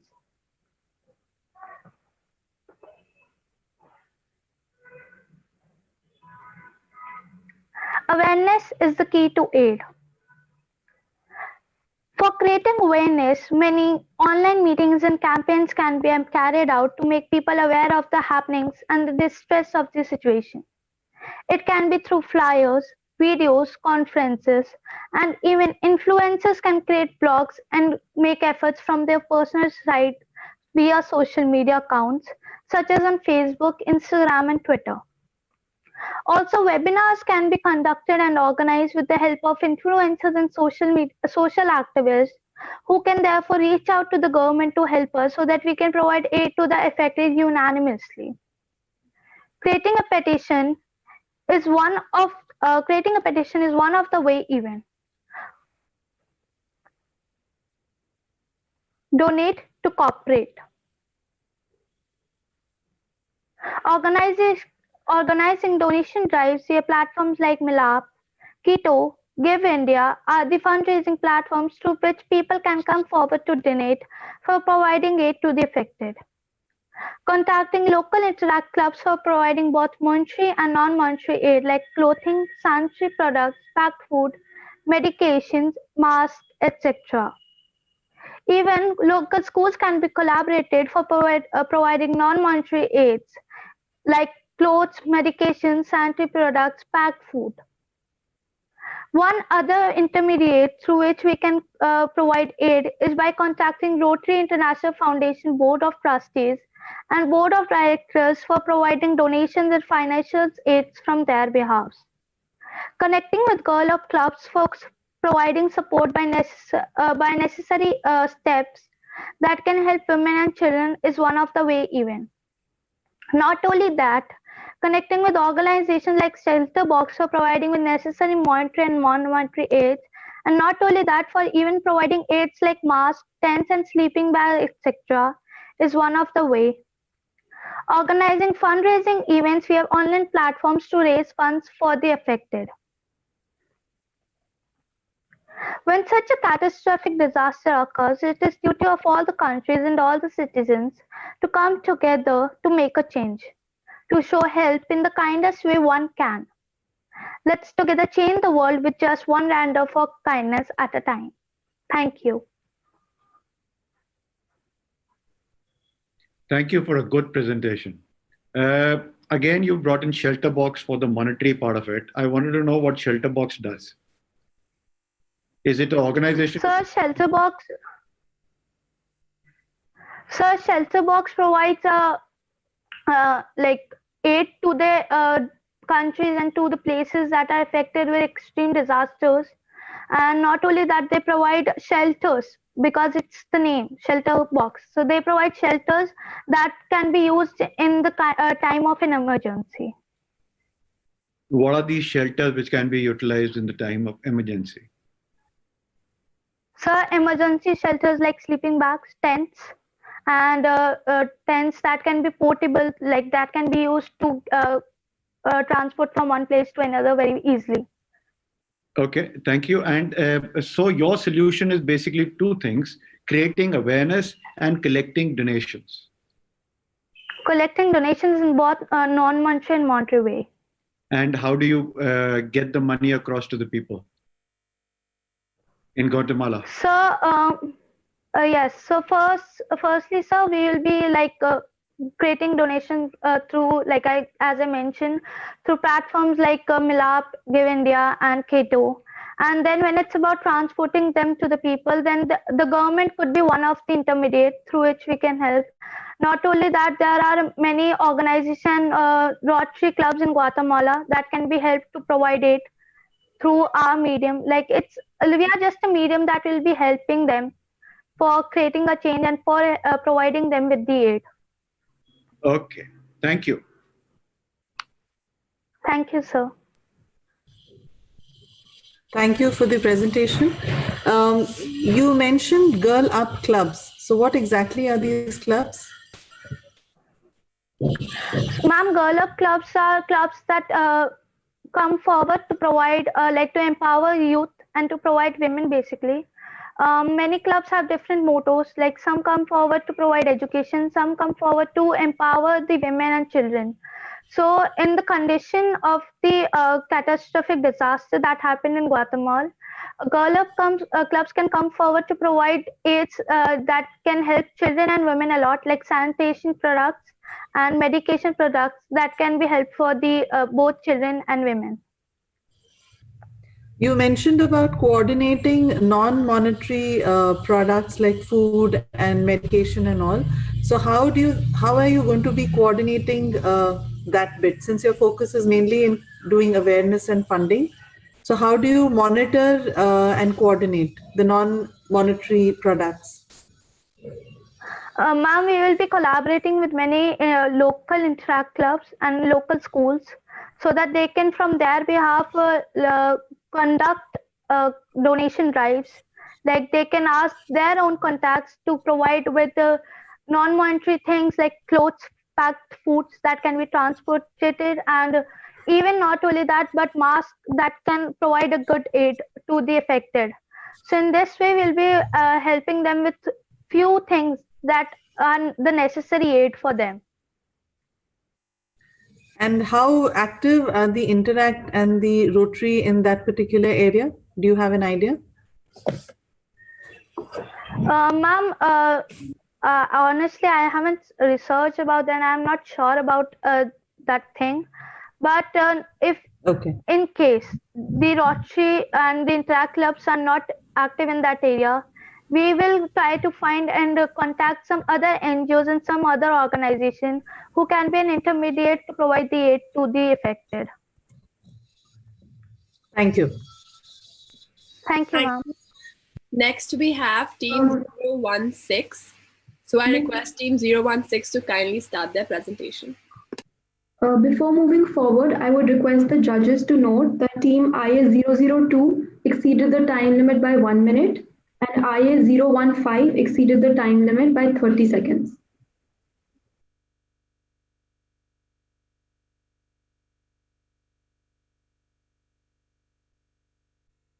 Good morning, sir. Just give me a minute.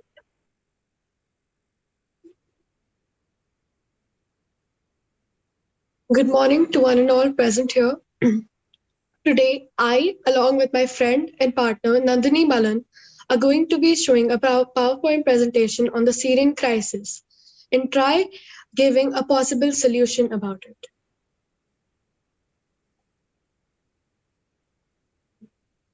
Next slide, please. So, Syria, officially known as the Syrian Arab Republic, is a country located in. So, just give me a minute.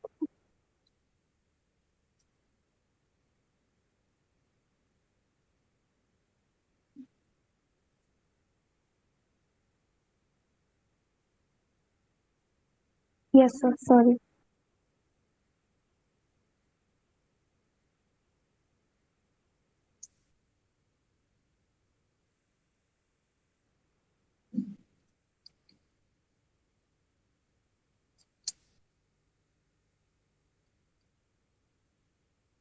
So can you please give us a minute once?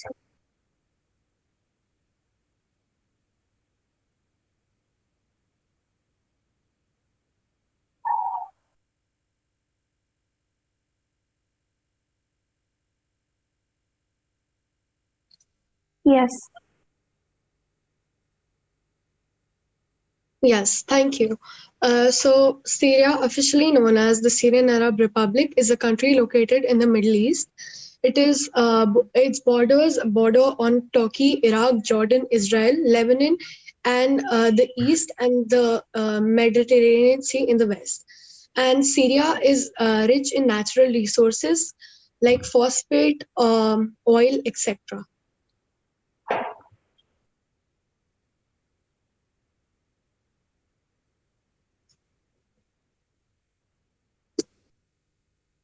Excuse me, can we present later? Our presentation is lagging. Is that possible? Yes, sure. We can have Team IA017, and then after that, you can let us know when you want to present. Okay. Thank you so much. Team IA017, can you start your presentation, please? Yeah, we'll do that in 1 minute. Thank you very much. I've started.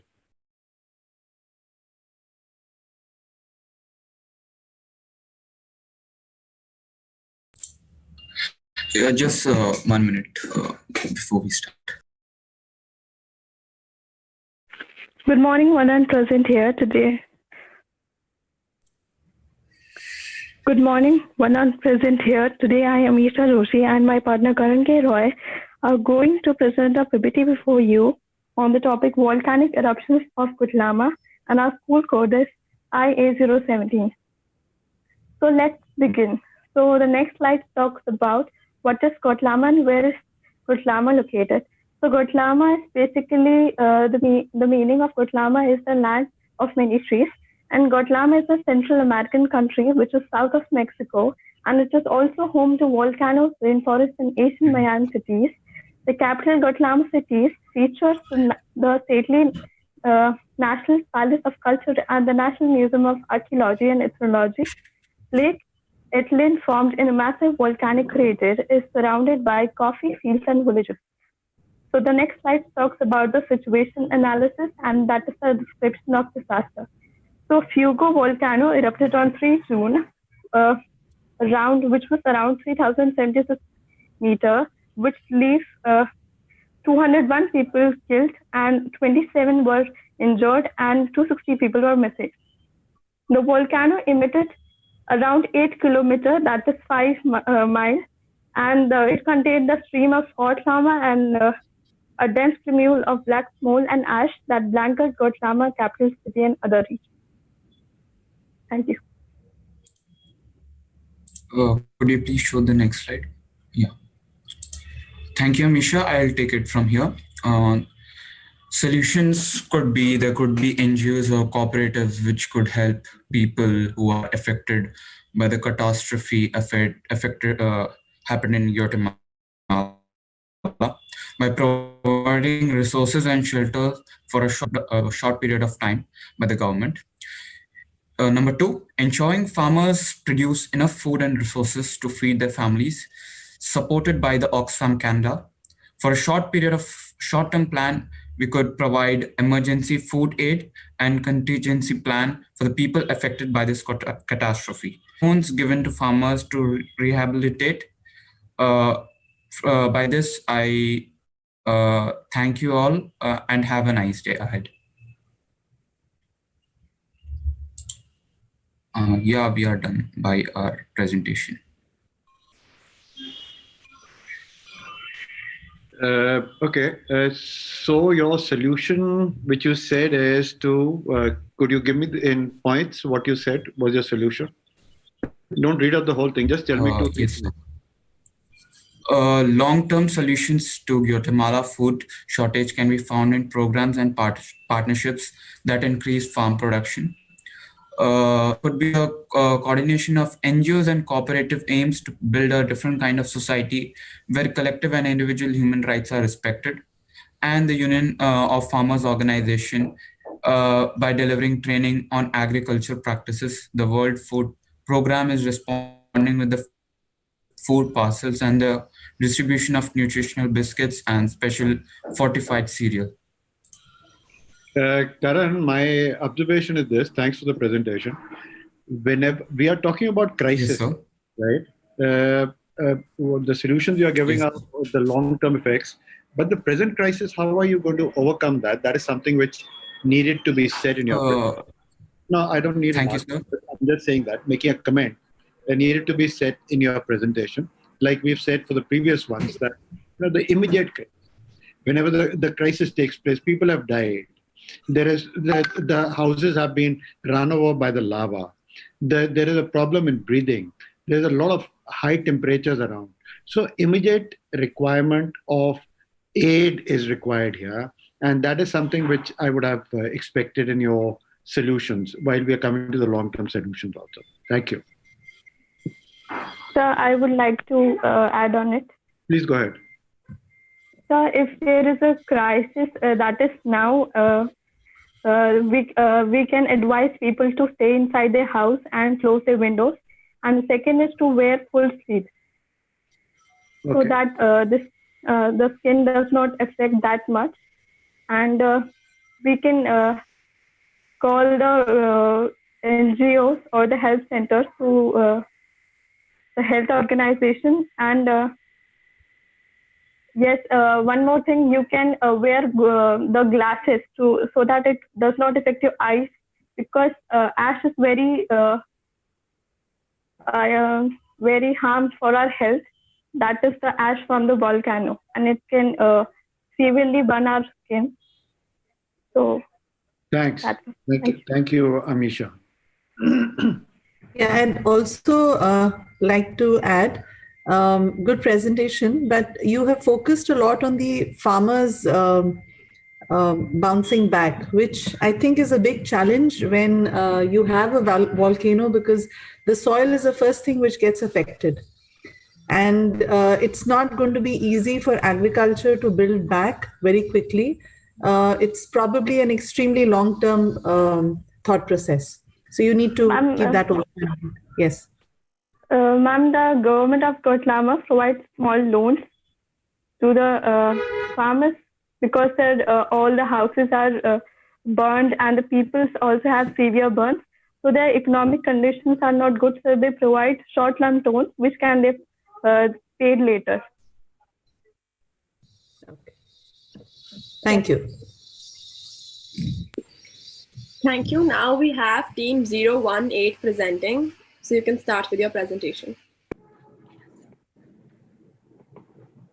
The last team was 017? Yes, ma'am. Thank you.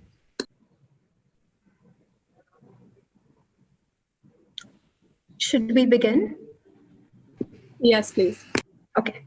Good morning. On May 31st, 1889, tragedy struck Johnstown, Pennsylvania, as Lake Conemaugh burst.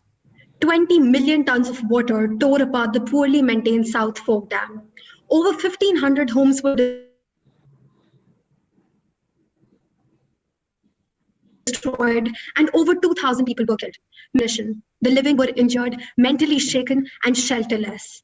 As the Rotary International received the news, our InterAct Club immediately began to design a response plan. We divided our response plan into 3 phases as supported by the Rotary International for disaster management: immediate response, short-term assistance, and long-term rebuilding. We allocated duties to our 50 members, 5 students to put up donation notices on all booths, and 5 headed by the club treasurer to collect funds. At our school, all teachers donate their one-day salary. Our alumni organization and parents also contribute, and the principal and director add on. We will be able to raise a minimum of 5.5 lakh. The president and vice president will supervise the organization of 3 donation camps with the remaining members. The club secretary will communicate with the 20 branches of the Rotary Club near Johnstown, like the one in Hollidaysburg, Somerset, etc., to send paramedics, firefighters, and relief volunteers to the site. They will help hide essentials and set up shelter on higher ground as we move to the next phase, short-term assistance. Many at mineral points survived by moving to higher ground. Volunteers will deploy emergency shelter provided by the Rotary International's partner, Shelter Box. We must set up at least 4 relief camps in these locations, which we have shown on the map here. Volunteers and healthy locals will immediately start rebuilding the railway track for easy transport of supplies from nearby towns and cities like Pittsburgh, which is 60 miles away. With 1,000 volunteers working day and night, this could be accomplished in 7 days. After this, volunteers must engage in clearing debris near Stone Point Bridge. Burdened by stress and having lost many family members, adverse impacts on mental health will be observed. 4 counselor centers equipped with volunteering therapists and psychologists will be set up at each relief camp. In order to ease burden of financial stress due to lost money and documents, we will set up booths for 4 lawyers and 4 bankers each at every relief camp for getting paperwork in order. We aim to keep people physically and mentally healthy. Ability for dam maintenance, which was absent in 1899, must be legally enforced to prevent loss of lives in the future due to human errors. As InterAct Club members, we will write a letter to the mayor of the town and the city planner for the same. Flooding was observed primarily in areas where the river path was not well defined. Outlets for overflow could be disastrous impacts on the towns downstream in the future. Artificial mounds of earth could be created to control the river's path. All granaries being rebuilt should be built on higher ground to ensure supply in case of further calamities. It is extremely important to create shelters in these areas if floods occur in the future. As InterAct Club members, we will be initiating more in case of future floods. We evaluated all costs and have presented our budget on the screen with calculations. Our school's education society will take responsibility for all first aid kits that need to be provided. In these circumstances, it is our responsibility as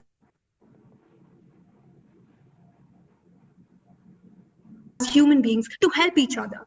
This will be prevented with planning and support from volunteers. As Abraham Lincoln once said, and I quote, "Next to creating a life, the finest thing a man can do is save one."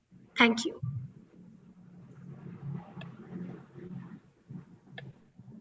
An excellent presentation. The only thing which was that you were getting muted in between. I think that's your internet connection, but very well structured and good suggestions given under 3 heads, immediate, short-term and long-term. So that is nice. Thank you and take care. Thank you so much. Thank you, sir. Thank you. That was a very good and well-structured presentation, as Sir said. I had 2 questions. You mentioned about getting people in your school and your InterAct Club to help donate, and you had structured that format really well. In the present situation, present scenario globally, there's so many disasters happening. So how do you plan to raise funds for this particular disaster which has happened? In the case of Johnstown floods, right? So we have specified that we are building teams of 3 people each for every batch. These people will be leading awareness campaigns as well as, and we have 5 people overall in the InterAct Club who will be collecting funds. In our school, what happens during any disaster, for example, during the Kerala flood, and we try to implement it in case of Johnstown floods as well. So what happens is that all parents and students are sent mails as well as the alumni association of the school. So approximately every time we're able to raise about 5.5 lakhs, which we feel can be donated. As we mentioned in our budget, the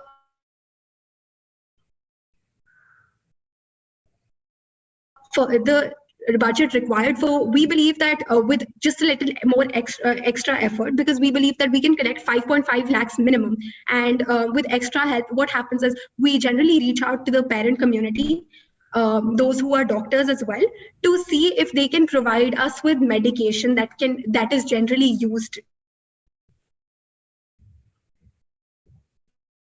during relief, medications that are specified by the Red Cross, for instance, about the basic medications that are required in these kind of situations. So we generally reach out to the parent community, and they also contribute by sending in these medications and also by sending us funds.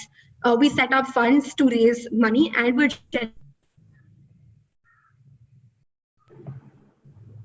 generally able to, as I mentioned earlier, do that with the medication that they provide, we will be able to fulfill all requirements required for Johnstown in the case of first aid kits.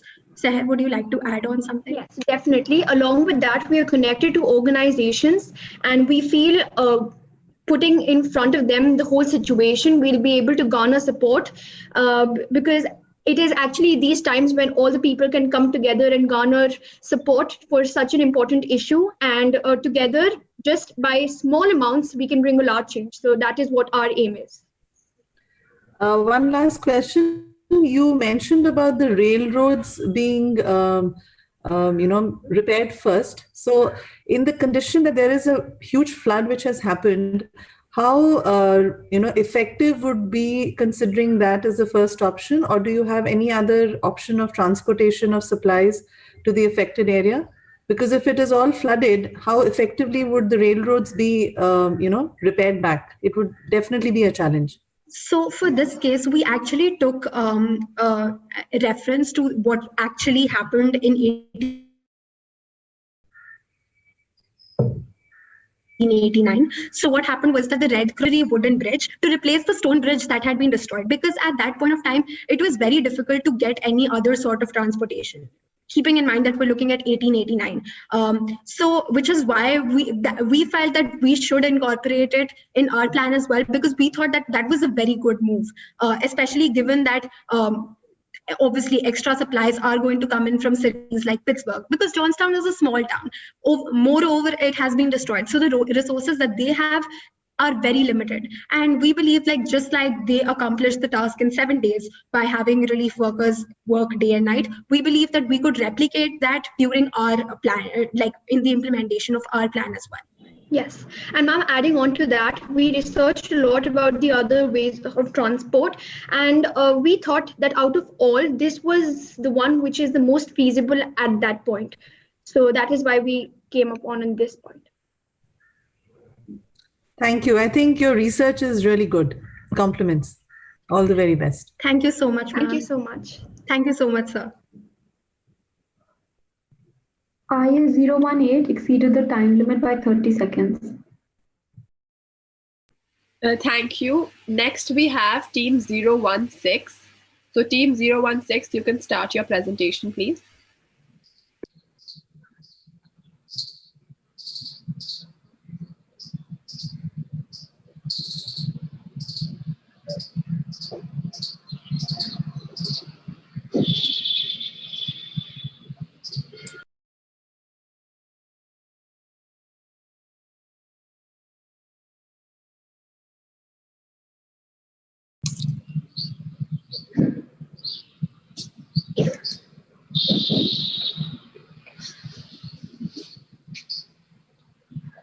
Once again, good morning to one and all present here. We're extremely sorry for the network issue, and I would like to continue with our presentation. So Syria is Syrian Arab Republic, more commonly known as Syria, is a country located in the Middle East. Its borders border on Turkey, Iraq, Jordan, Israel, and Lebanon on the east, and the Mediterranean Sea on the west. And Syria is rich in natural resources like oil and phosphorus, etc. Next slide.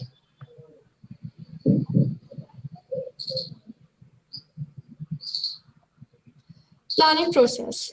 Empathize, introduce students to the hardship of the refugees, define the problem statement, how the Syrian children and the other refugees can be helped, ideate, generation of various ideas of solving the problem.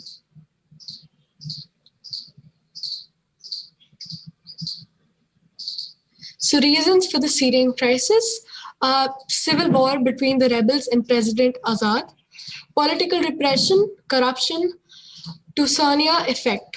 So this effect basically came into being when a Tucsonian street vendor, whose name was Mohammad Bouzizi, in December 210, self-immolation led to the trigger wave of the anti-government uprising, which also came to be known as the Arab Spring.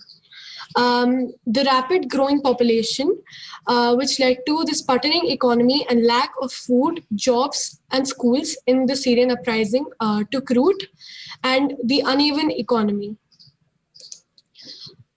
So the main problems. So lack of identity documents can lead to a lot of problems. During the refugees' journey, the documents can be forgotten, destroyed, lost, or stolen. And from time to time, it can be very difficult or even impossible for a refugee to access a wider range of service, such as mobile connectivity, financial service, education, healthcare, or employment. Only the most basic service are likely to be provided in the absence of identification. Losses of human lives, so the losses of their loved ones, their friends, their family, can lead them to a very weak mind and can make them weak, which then further leads to them thinking that there's no hope for them. Significant displacement and migration, weakened social service, destruction of basic social infrastructure, and loss of livelihood and property. Now I'd like my partner, Nandini Malan, to continue from here. Good morning, sir. Good morning, ma'am. So what are the basic requirements for the Syrian crisis? So the first and the foremost requirement which comes is the life-saving humanitarian assistance. So what we actually need is to basically help the people who are already in suffering, who are already dying, to help save them somehow, which we will come to later. Access to basic education and healthcare. When we see children at the basic grassroots level, we need them to be educated, we need them to be provided with basic healthcare facilities so that they can grow and become better individuals. And probably this is one of the main reason, lack of education and lack of healthcare, which is leading to worsen the crisis. Then we come to jobs and livelihood opportunities.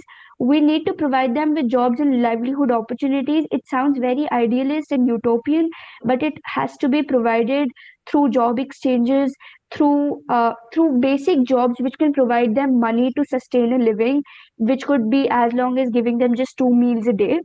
Entrepreneurship, vocational training and local skills development, and establishment of producer groups and as self-help initiatives and tools that can be used collectively.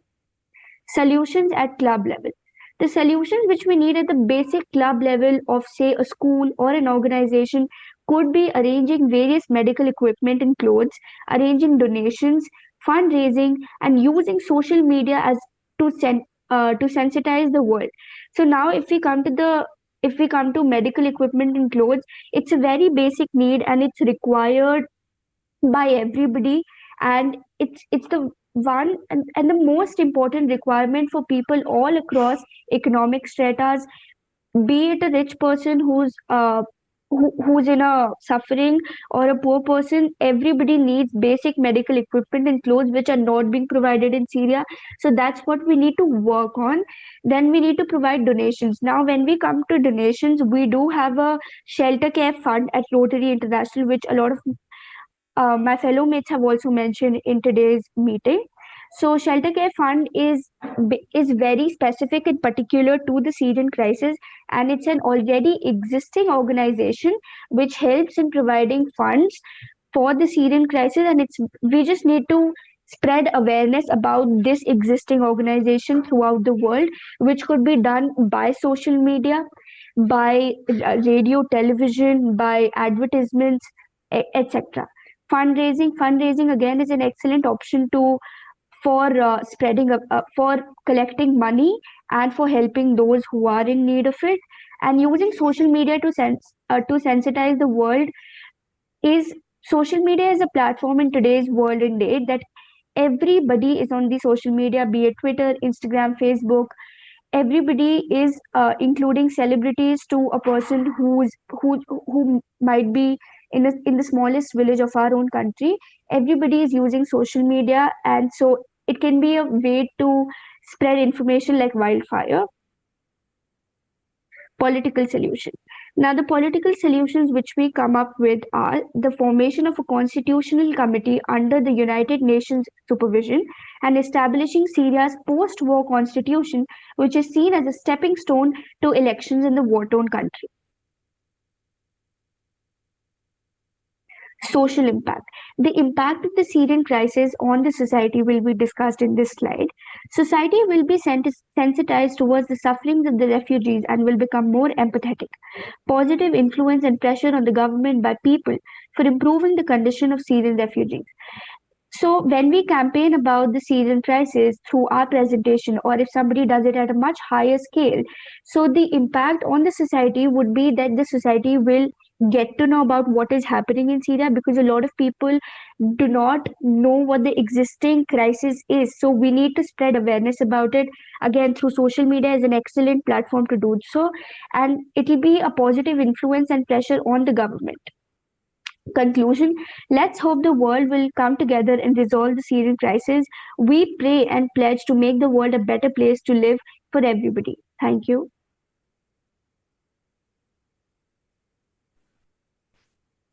Thank you, ladies, for a good presentation. Very good.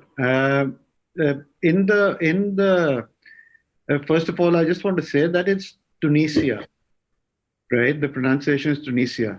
You were mispronouncing it. When you was giving the reasons, I think one very big player who's been missing from this whole thing is Russia. No one mentioned Russia. What are Russia's interests, and what are their friendships with Assad, which is also creating this chaos. When we looked at the political solution, what about United Nations? I think you missed out on United Nations and Organization of Islamic Countries, because they are being supported by Turkey, they are being supported by Lebanon. These are the people who are supporting them in the big chunks. So can the Organization of Islamic Countries help out on this? So that is something which is there. Just to bring it to your notice. Thank you. Thank you. Thank you. That was a really nice presentation, and no questions from my side. Thank you so much. Thank you, ma'am. Thank you so much. Pradeep sir, Shweta ma'am, just one question. Were you marking the participants? Because I can't see the scores in the mark sheet. Arnav, we are marking it on sheets of paper. Right now. Then we would enter it in one go itself. Sure, sir. That sort of hides what marks we are giving, and we'll do it in the end. When we have seen everyone's standard, that will be a comparative thing. Okay. Thank you. Thank you. Next, I would like to call school code 019 to present their PPT. Before moving ahead, IA016 exceeded the time limit by 4.5 minutes.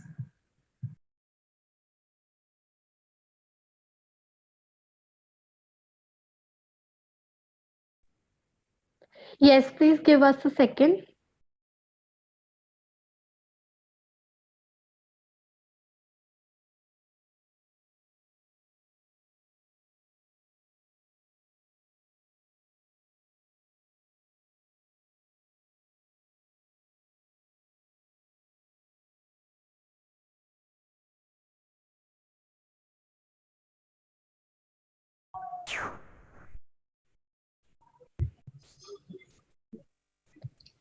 Who are we as human beings if we ignore the suffering of others? Good morning, one and all present here. I'm Sanskriti Yadav. And I'm Hiya Gandhi. And we are from group IA019. So today we are going to present humanitarian situation in Burkina Faso.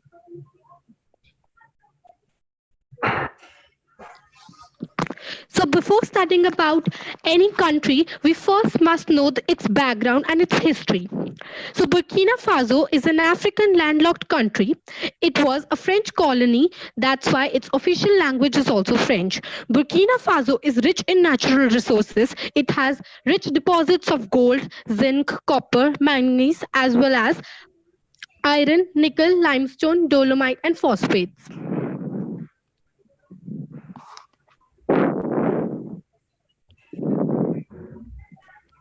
Humanitarian situation in Burkina Faso. So humanitarian situation is a crisis or a series of crises that are threatening in terms of health, economy, etc. for the people of the country. Such situation occurs because when natural disasters come like earthquakes, droughts, etc., or the population of the country is very high and the people are uneducated and unskilled. That means the population is a liability for the country.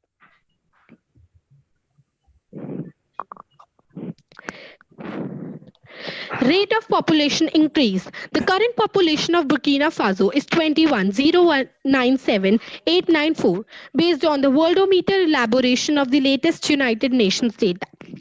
Burkina Faso 2020 population is estimated as 29,03273 people at mid-year according to UN data.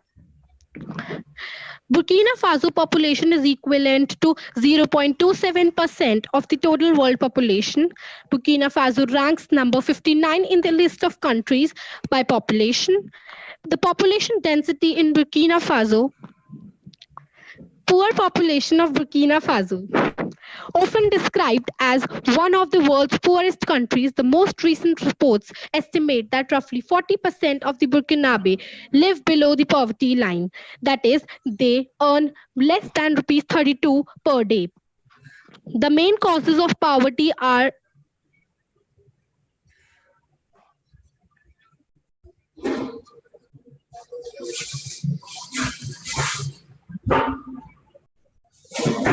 the lack of rural productivity, unmanaged rural exodus, and a growing population size. Burkina Faso is a landlocked country in West Africa, poor in natural resources with low levels of human development. Its economy remains agricultural and focused on food crops and cotton production.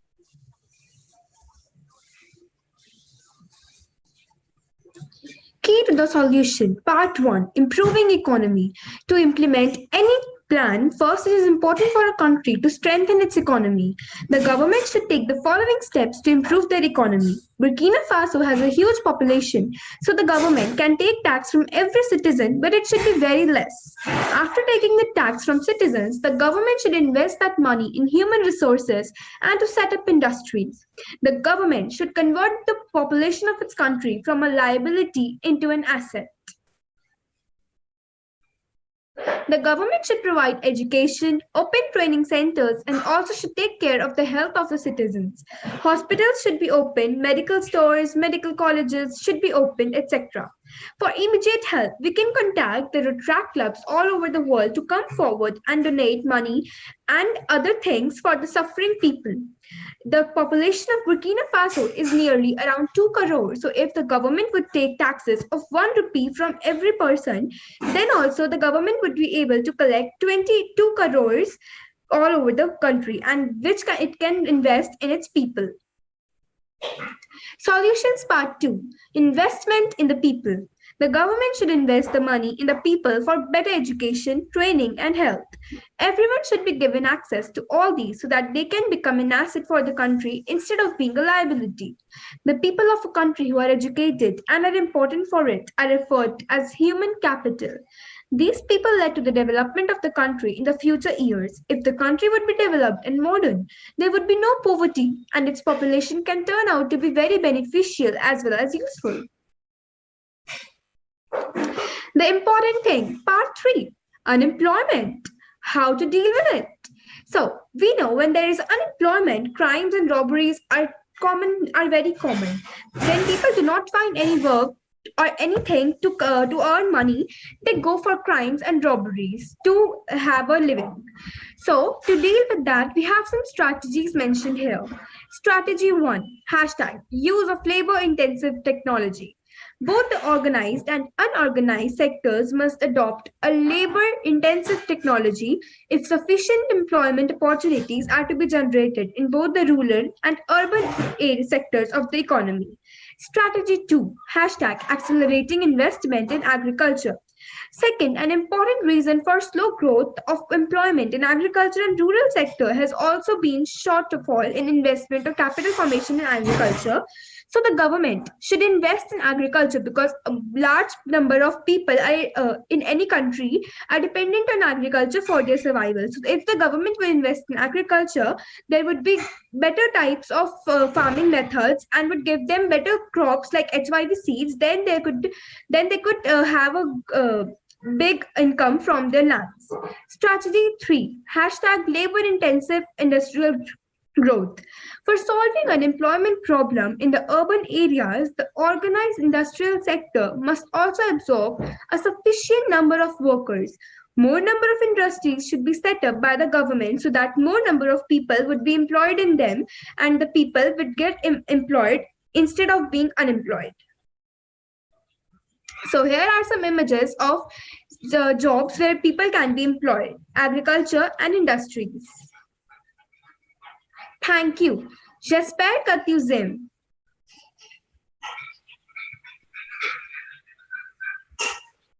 Thank you. Thank you for a good presentation. One of the biggest problems of this country is that people are going and flooding the cities. Kaya is one of the cities which is getting flooded with people because there is no employment, no jobs, no nothing available in smaller towns and villages. So what is the solution for that? If people would be alive, if people would be an asset, they could earn money for themselves and they could earn a living as well. So they can build their houses and they can stay in a very proper manner as compared to now, because people are living in refugee camps. But if they would be educated and they would be given access to trading, then they could be an asset. And if they will be an asset, then they could earn money for themselves and they could live in a proper houses in a proper manner. And the country would be happy to see its people as an asset for it. During this pandemic, we all realized that there was a problem of migration from villages to towns. That's why we had so many migrants. In India, which has been independent from 1947 onwards, we have not been able to curb this problem irrespective of the amount of education schemes and other things which we are doing. How do you want to do this in this poor country? Like if migrants, if they would be employed, then if someone is living in a village, so they would be more dependent on agriculture, as we all know. So if the government would invest in agriculture itself after building its economy, then people could earn a more greater income from their lands and they could live a happy life instead of being unhappy and suffering. Thank you. And just for information, that strategy 3 hashtag, it should be hashtag 3 because hashtag stands for number. So it's a strategy number 1, 2, and 3. It is not strategy 3 hashtag, right? That hashtag is a small, it's a way of representing number. Thank you. Okay, thank you, sir. Thank you for the presentation. You have highlighted what are the solutions the government should be doing, but what are the solutions which you would like to suggest in the current scenario? Ma'am, as we said that the government should invest in human capital. So for that, we will write a petition to the government and we'll collaborate with international Rotaract clubs to help that country. And as you said that, I know that in Burkina Faso, COVID patients are not much, so there is no such affection there of COVID. There only 56 people died there because of COVID, so the situation will be same. Okay, but what are your solutions? What the government has to do, the government of every country would definitely be working on. Yes, we know the government is not providing employment, all of that, but what is the suggestions which you would like to give? Ma'am, the government can take taxes or say fund from its people. If it would take 1 rupee also from one people, then it could have 2 crores, which would be enough to generate a good country, a developed country, and invest in its human people. Yes, ma'am, and medical colleges can be opened from that fund, and then when people will become doctors, and also the country will have medical staff, and the patients can be to take care of the health of the people themselves. Thank you. Thank you, ma'am. IA019 exceeded the time limit by 3.5 minutes. Thank you. Now I request IA020 to start with their presentation. I think IA020 got disconnected, so I think we can move on to the next team, please. Okay, so then I request IA006 to first present.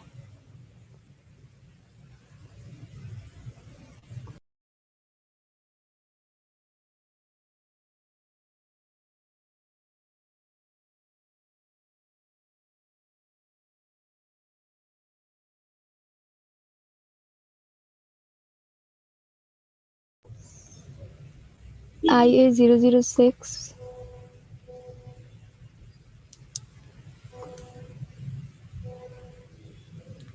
If IA006 is not able to present, we'd move to IA021. Thank you. Am I audible? Yes. Okay. So good afternoon, everyone. So today, team IA021 will be talking about the problems and the solutions to the Syrian refugee crisis in the Middle East. My partner will be presenting shortly.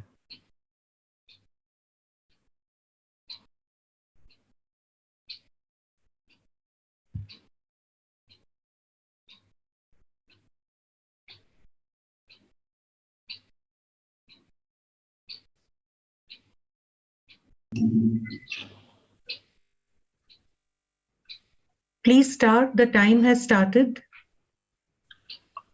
Can you give us a second? She's speaking, but I cannot hear her, and the presentation is not displaying on the screen.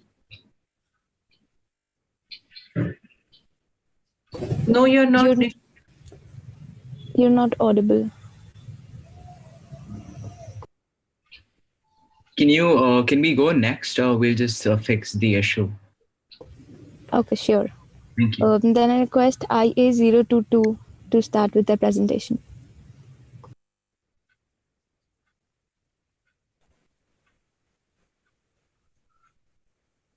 Can you please allow screen sharing?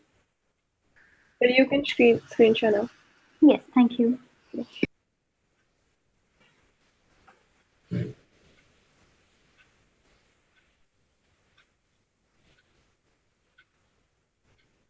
Can we start? Yes, please. Guatemala City is one of the largest cities in Guatemala. Despite this fact, 60% of the people there live below the poverty line, having no knowledge about the wide range eruptions and any safety precautions to be taken for the same. Fuego, one of the most active volcanoes in Central America, experienced the most grievous volcanic eruption on 3rd of June 2018. The eruption of Fuego caused a cloud of dust, thus weakening and flowing into a pyroclastic flow. The pyroclastic flow traveled faster than lava and had a temperature of 700 degrees Celsius, causing a devastating impact over the village. We are assuming our budget to be $25,000. That is the disaster response grant given by the Rotary International. In phase 1, we'll be talking about transportation and support. After the volcano erupted, we faced problems like roadblocks, disruption of railway tracks, and malfunction of communication towers, etc. As interactors, we will not have the permission and training to personally go to the affected area and rescue people. That's why we will help the disaster response teams. We will also provide fire blankets that are made from asbestos that will save lives of the people who are closest to the eruption. Phase 2, relocation. The problems we faced was finding a safe place with basic amenities which was big enough to accommodate people. We will have to plan the shelters very strategically. Since an emergency was declared right after the eruption, we can use schools and business warehouses that are beyond the Ashiguete and the Corolate River. The rivers will create a barrier between the people and the lava from the volcano. Phase 3, medication and food, tending to the survivors. We will assist the professionals with dressing of wounds and burns. For distributing food, we will contribute a large chunk of our budget, and we will work with organizations such as Shelter Box to distribute the food among the survivors. We will also distribute nutrition pills that will meet the minimum daily nutritional requirements necessary for survival. Phase 4, reuniting and documentation.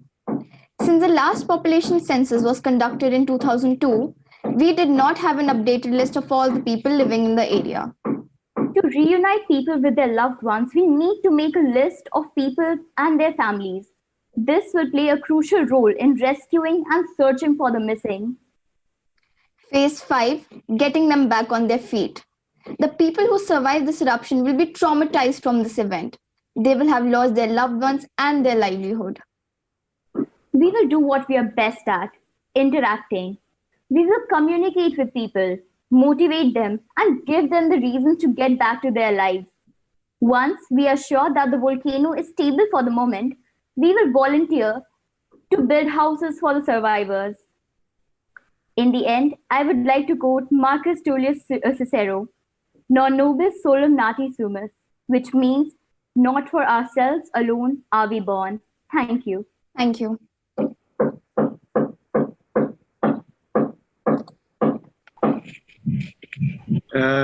A good presentation. Happy to hear you both do some research and talk about the phases. I'm quite okay with the phases, but I might make the phase 1 as the first phase, where you're giving the medication and giving first aid to the people. That might be the first phase of the whole exercise before we come to something else. Second thing is, my thing is, how do you distribute food? Do you distribute cooked food? Do you distribute raw food? How do you generally distribute food in crisis areas like this? I just want to know that. So, sir, we have planned that we will make shelters in schools and warehouses where we will have basic amenities. So that means we will have enough gas for cooking food, and there will be volunteers who will prepare the food, because we can't leave the people who are traumatized alone with no assistance. We will help them, and we will work with other NGOs, other organizations such as UN, Shelter Box, and USAID. So this will help us to give food, and plus we will also provide nutrition pills. After talking to a nutritionist, we got to know that these nutrition pills can be very useful in case of emergencies, and they will provide sufficient minimum daily requirements that are necessary for survival. Thank you. Thank you. That was a very well coordinated presentation. You spoke about fire blankets. So I wanted to inquire how effective are they going to be post the actual event? Ma'am, so these fire blankets are made from asbestos, which is a fiberglass. They can withstand heat up to 700 degrees Celsius. So we are planning to distribute them among the people who are closest to the eruption. So at least they don't lose their lives. They will have some burns, but none of them will be fatal. But if you're looking at relocation, then you're going to be taking the people out of that area, right? Yes, ma'am. By the time we're able to reach them, we will have the blankets for them, because we can't reach them as soon as the volcano erupted. Also, while researching, we got to know that the visibility was so low in those villages that the villagers could not see, and they did not know what to do and where to go. So for the time being, we will provide them with fire blankets so that they don't lose their lives. Thank you. Sir, are there any feedbacks or other comments? I think your coordination and your research was well coordinated and well done. Thank you so much, ma'am. Thank you. Thank you. Now I request IA021 to start with their presentation. Yes.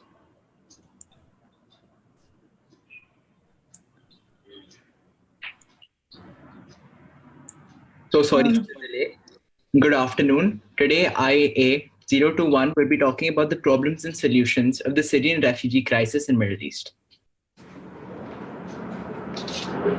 A civil war broke out in Syria on 11th March 2011 when deadly force was used to stop a peaceful protest. Since then, there have been approximately 5 lakh casualties, as well as 5.6 million refugees displaced outside their country. Lack of income and resources. Without money, one can't provide for their families, which put their children in danger of disease and death. The Syrian pound is seen as a weak currency. Syrian refugees often migrate to countries like Turkey, wherein the value of the Syrian pound is almost 1/100th that of the Turkish lira. Putting up with the Turkish economy in crisis was difficult for them. The price of a loaf in Turkey was almost twice that in Syria. Healthcare and sanitation. Shortage of clean water, breakdown in waste management systems, and overcrowded conditions in shelter camps are just a few of the factors that have led to an increased risk of disease and infection. There's a large scarcity of medical supplies and equipment. Lack of education opportunities and unemployment. There is a big lack of education opportunities in Syria itself, as 1/3 of the schools are damaged.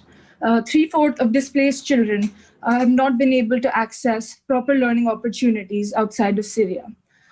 It is also very common to see that refugees lose important documents that disallows them from accessing proper jobs, and they thus engage in unsafe work. Resettlement for refugees. Turkey currently holds 90% of all Syrian refugees. It is important to take note that if the number of refugees in Turkey keeps on increasing, Turkey will not be able to sustain its economy. It is thus important to encourage immigrants to go to other countries with sufficient amount of resources and opportunities. As for Turkey itself, self-employment opportunities should be created and more loans should be extended. There are multiple people who travel in overcrowded ships where there's little to no safety precautions, and thus it is important to ensure that safety measures are taken here, as there are also multiple cases of human trafficking and exploitation. Setting up better, more affordable education institutions in host countries. It is important to ensure that Syrian children in host countries receive formal education. This can be done by making schools easily accessible and cheap in countries like Turkey, Lebanon, and Jordan, where the maximum number of Syrians have currently migrated. Psychiatric wards. Children, adult, infants, and senior citizens may suffer from mental illness due to flashbacks of what they might have seen in the past. In the battleground, refugees may find it hard to cope with loss or may be experiencing hallucinations. Coping with mental illness has to take place in psychiatric hospitals or wards where one can become better with proper care and treatment.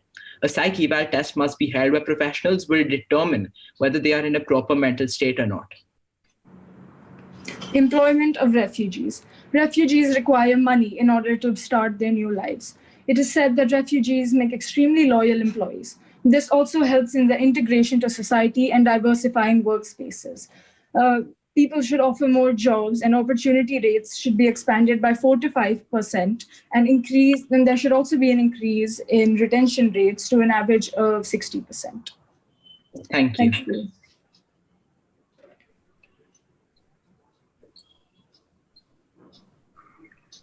Thank you for a good presentation. Just starting from your last slide, before the thank you, where are you suggesting that employment opportunities should be created for the refugees? In the host country? Yes. Okay, so in the host countries, generally there are a lot of companies which are looking for refugees to join their workforce because they help in diversifying it, and they're also very loyal. And therefore, retention rate of refugees has been rising, but not to such a point where at least 60%, that means almost all the adults of the refugees have jobs to sustain their lives and also their children. This is required for the betterment of their life. So during the 71 war, when 10 lakh Bangladeshis came here, would you have opened up your doors to employment for these guys as compared to your local people? It is also important to note that since we do want them to go to different countries that have sufficient amount of resources, so it should be divided and there should not be an excess of people, as that would be bad for the economy and the people as well, but in moderation and according to the situation. Yeah, but just a piece of information, wherever the immigrants without papers or refugees have been employed in whichever country, including the United States of America, where there were a lot of immigrants who had entered illegally, when they were employed without papers, they were employed at paltry sums as compared to the labor laws which were in force. So there is a lot of exploitation which takes place whenever a refugee is given this thing. But very few countries, very few, and I know Turkey for sure, would be employing refugees just for increasing the general rainbow of the ethnicity of people who are employed by the employer. That's just my observation here. Thank you. Yes, so I can also add to your point. By retention rates, that essentially means that at first the refugees get to try out job opportunities, and only if they feel and the company feels that they're suited for them, only then will they actually join it. Else they might open up to some other ones. So, sir, it's essentially both what the company and the refugee wants. Thank you. Thank you. That was a very well coordinated and well researched presentation. But by what I understood, please correct me if I'm wrong, the focus is on the host countries rather than on rehabilitation in Syria itself. Am I correct on this point? Yes, ma'am, you're correct. Yes. So then what are we looking at in terms of the solution at the ground level in Syria? Because that's where the crisis is. And we have a lot of people who may not be able to migrate and who may not be accepted. So they have to stay in their own country. And in the present scenario, it is they who really need more amount of support and understanding and economic help. So what is your take on this point? Yes. As we said that a lot of the problems that are faced by the migrating refugees are also with the displaced Syrians inside the country as well. So it is extremely important to ensure that safety measures are taken for them, as a lot of them are living in overcrowded areas where there is less healthcare and sanitation facilities. So similar solutions should be put there as well as helping them find employment opportunities. Ma'am, just to take note, I'm just adding, ma'am, just to take note that Syria is still a battleground. And right now we need to focus on resettlement more than like providing better living conditions in the area itself, because it won't take long until that's also destroyed, because Syria is under a lot of force, and we should do whatever's best for the refugees. And NGOs like Action Aid have helped a lot in the transfer of Syrian refugees for free from the country of Syria to Russia, Jordan, etc. Thank you. All the best. Thank you. Thank you, ma'am. Thank you, sir. Thank you. Now I request IA023 to start with their presentation.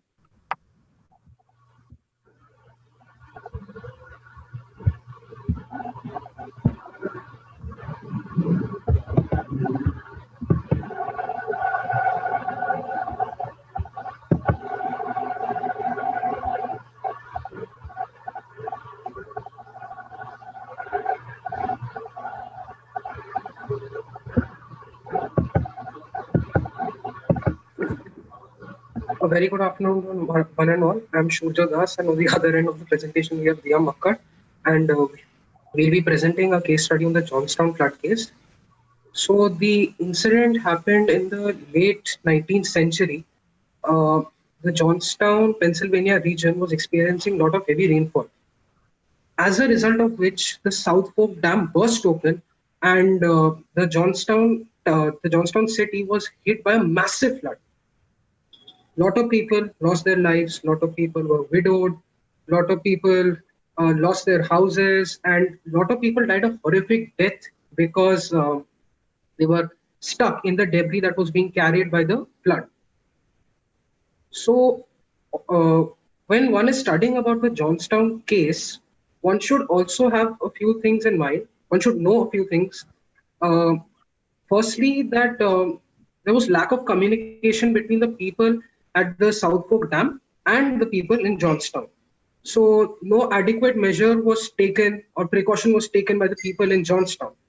Secondly, that the people of the South Fork Fishing and Hunting Club had altered the dam because of some personal reasons, which had a direct impact on the engineering of the dam. So, and surprisingly, the government did not intervene in this matter. So what can we infer? We can say that this disaster happened because of the carelessness of human beings, and to some extent because of the carelessness of the government.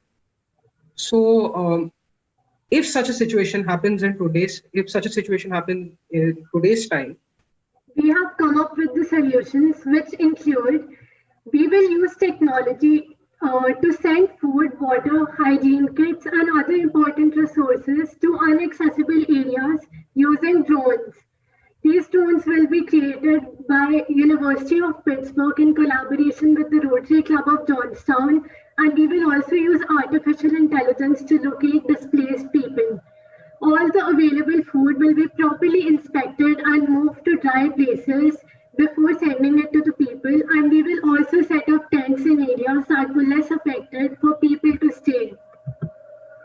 We believe that the most important thing in such situations is the will to recover. So to boost the morale of the people, we will organize community events like drive-in movies while maintaining social distancing, of course. We will also combine short video clips from people around the world giving their supportive messages. With the help of Rotary International, we will send fully equipped medical jeeps to aid the flood victims. And we will use the church building as an isolation center or hospital, as it is the only building that survived the flood.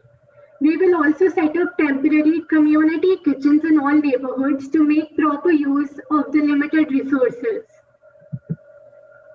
With the help of the people, we will reach out to the government to take immediate action under the UNDP Mission 1.5, which gives people a direct way to communicate with their government. This will help the affected people ask for the required aid, and also the government can start infrastructure projects and employ the local people for it. It is so important to educate people on how to prepare dry food, the importance of boiling water, and about the various risks that diseases that flood-stricken areas are prone to, in addition to COVID-19. For the financing, we will start our own fundraising campaign where we'll make a short documentary showing the condition of Johnstown, and we'll try to spread it around the world, and then we'll ask people for donations in money, clothes, laptops, utensils, or whatever they want. Then from this, we aim to gain around $5,000, and this money will be used for the above proposed projects. From our side, we will take up two initiatives, which include we will distribute the laptops collected from donations to the children of Johnstown, and we will take extra classes for them to help them with academics, mental health, or any kind of help they want. And we will also match interested people with internships and paid jobs around the world. This will be an extra source of income for them. Along with the assistance and support of the whole world, we are positive that life in Johnstown will soon get back to the way it was. Thank you.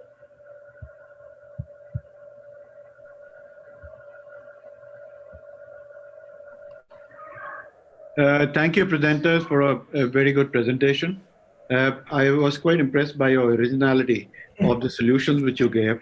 It's nice to see drones being used and AI being used to do this, because though it happened more than a century ago, but now we've got better techniques. So thank you for that. The only thing is, what is the feasibility of these happening? If there was a flood situation, what is the feasibility of all these solutions taking shape?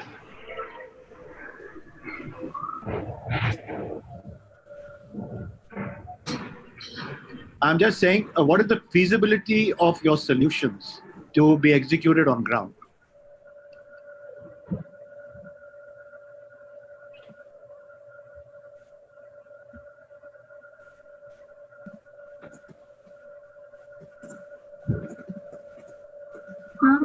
So we think that it is feasible, although it requires a huge amount of investment. We are assuming that we are not the only ones starting fundraising campaigns. Like Rotary International will also donate its funds, and there are many such organizations like Amnesty International and many more clubs like us will start their fundraising campaigns. So we think that it is feasible. Thank you. Thank you very much. Thank you.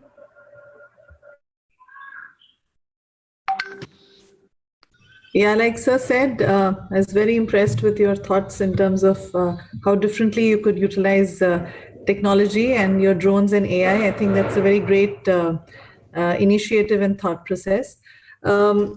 Having said that, again, you did talk very rightly about laptops being given to children which they could utilize. In the present scenario, with a huge flood having hit the area, how would you tackle the issue of network and connectivity? And secondly, when you talk about employment in terms of connecting people outside the country, what kind of work options are you looking at? Are you again looking of working from home kind of an option for those people? Because if you're looking at employment options outside the country, what are the options you have in mind? Okay, so for this, we have a lot of options through platforms like LinkedIn and Internshala. And so we'll gather the resume of the people, like what are their skill sets, and using that, we'll match them with jobs and internships according to their skill set. Right. So these are all online options you are recommending. Yeah. And also to tackle the internet connection problems, there are always dongles, and we can manage to buy dongles to the donations. So that will be solved. Right. Thank you. Thank you. Thank you. IA 023 exceeded the time limit by 1.5 minutes. Thank you. Now I request IA 025 to begin with their presentation. Yes, I'll just present my screen. Good morning to everyone.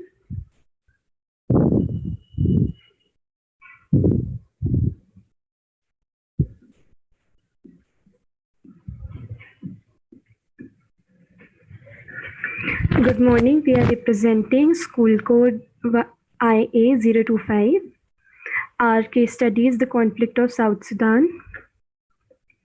The history of conflict is as follows. South Sudan gained independence in July 2011, but due to political conflicts, violence again erupted across the country in December 2013. Around 1 in 3 people in South Sudan have been displaced. 2.3 have escaped their country, and 1.8 are still trapped in their countries. Around 70% of countries' children are out of schools, and hence there has been a huge impact on education. The lack of proper sanitation, hygiene, and waste disposal makes the spread of diseases more prominent. Also, unfortunately, sexual violence towards women and girls is pervasive, and to make the matters worse, they still bear the burden of the family even during the crisis.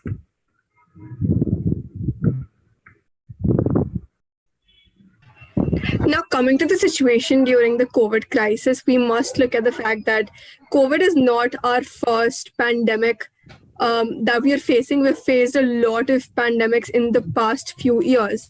Now, also considering the fact that number of recorded COVID-19 cases in South Sudan, which stands at around 1,900, might seem low, but limited testing and social stigma obscure the true magnitude of the pandemic. Also, we need to look at the fact that World Health Organization supported the United Nations mission in South Sudan, where the transitional government of national unity was trying to raise awareness nationwide. However, even due to all of these efforts being made, only few had submitted to isolation at home, which was a thing which was not pretty much appreciated. Coming to the next slide, that is the impact of Ebola. Ebola started in North Kivu in August 2018, and this epidemic was the second largest outbreak in the world, particularly challenging as it took place in an active conflict zone in like South Sudan.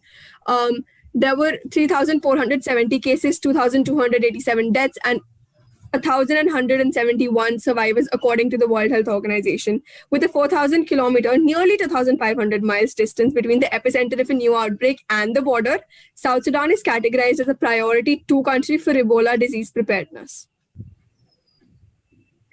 Now, the plan that we propose goes in 5 steps. the first step is forming a group of heads.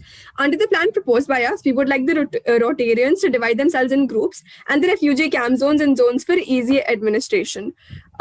Identifying, step 2 is tracking. Now, regular tracking of different zones should be done to prevent spread of diseases, be it COVID-19, that is also a big threat, or even the potent Ebola crisis, giving emphasis particularly in the areas near the borders. Step 3 is identifying.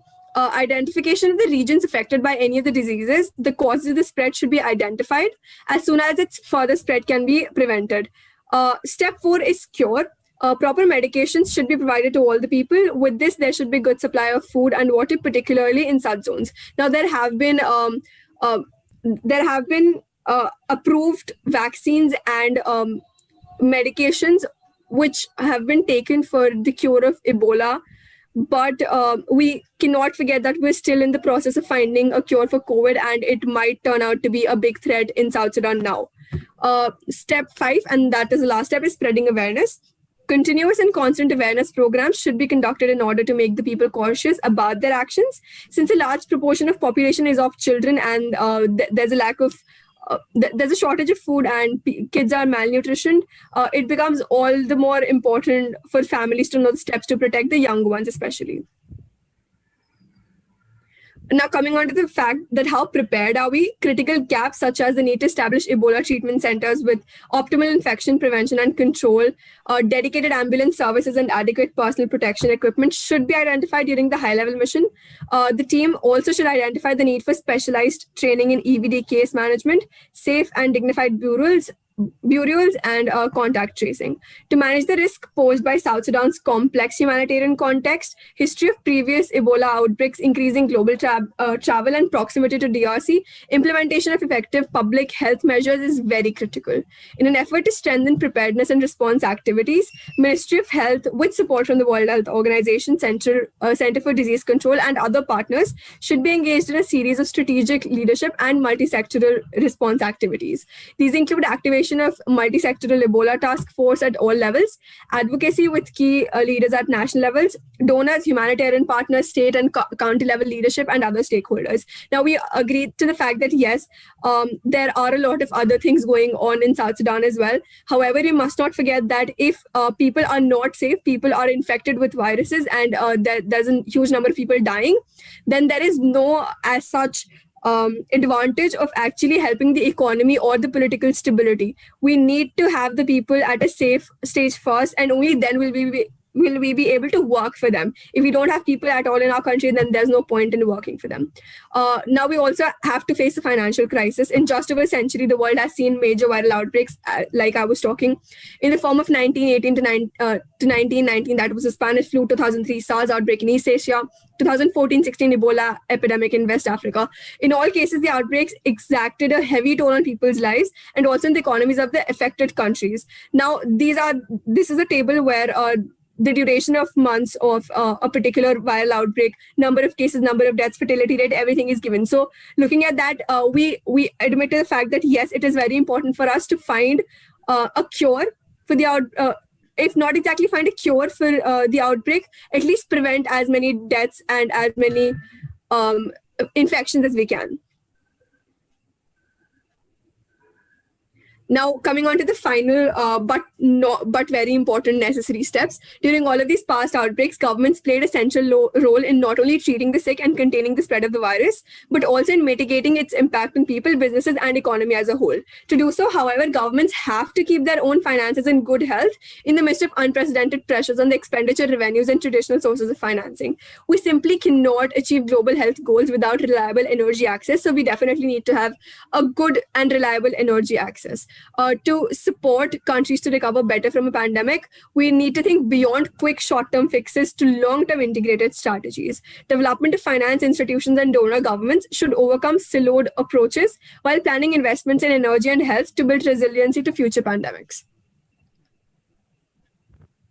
National governments should look to increase renewable energy investment for economic recovery, climate action, and progress towards universal energy access. The private and public sectors need to maximize their cooperation to finance, collect, and aggregate data and support immediate needs as well as post-pandemic recovery. Now, first, without a ceasefire, addressing the crisis and rebuilding South Sudan will not be possible. The United Nations, the African Union, the Intergovernmental Authority on Developmental and other regional partners have all once again sat down for an immediate cessation of the hostilities. For the general public to be able to help, what we can do is we can run our own campaigns, collect money so that preventive measures can be taken in communities to prevent a huge Ebola outbreak. We can apply for grants. To be able to set up treatment centers and isolation zones to reduce spread of the virus in face masks, gowns, and gloves. Safe burial practices should also be used to limit transmission of the virus, as well as screening of passengers at international and domestic ports and airports, for which the state support should be required. I think this should be more than enough to at least help first with the Ebola, dealing with the potent Ebola outbreak. Thank you so much for being such a patient audience. Thank you so much. Thank you guys for a good presentation. We really enjoyed that. Your problem, the statement of your problem had three issues. One was conflict. Second thing was refugee problem. Third thing was Ebola. And obviously now, since we're talking of it today, it is the COVID also. How come you've only looked at Ebola and not the other two things? Because, one second, I know the scope is too vast. To complete it in 3 minutes is a problem. But if there is a conflict and if there's a refugee problem, you won't be able to attend, unless you tackle the first two, you won't be able to attend to the third one at all. If you want to send the money, you send the money, it'll be taken away by the conflicting sides and they'll buy guns. If you want to do something else, it won't take place till the time you don't sort out the other ones. So you've got to find solutions for the other two also. What do you have to say on this?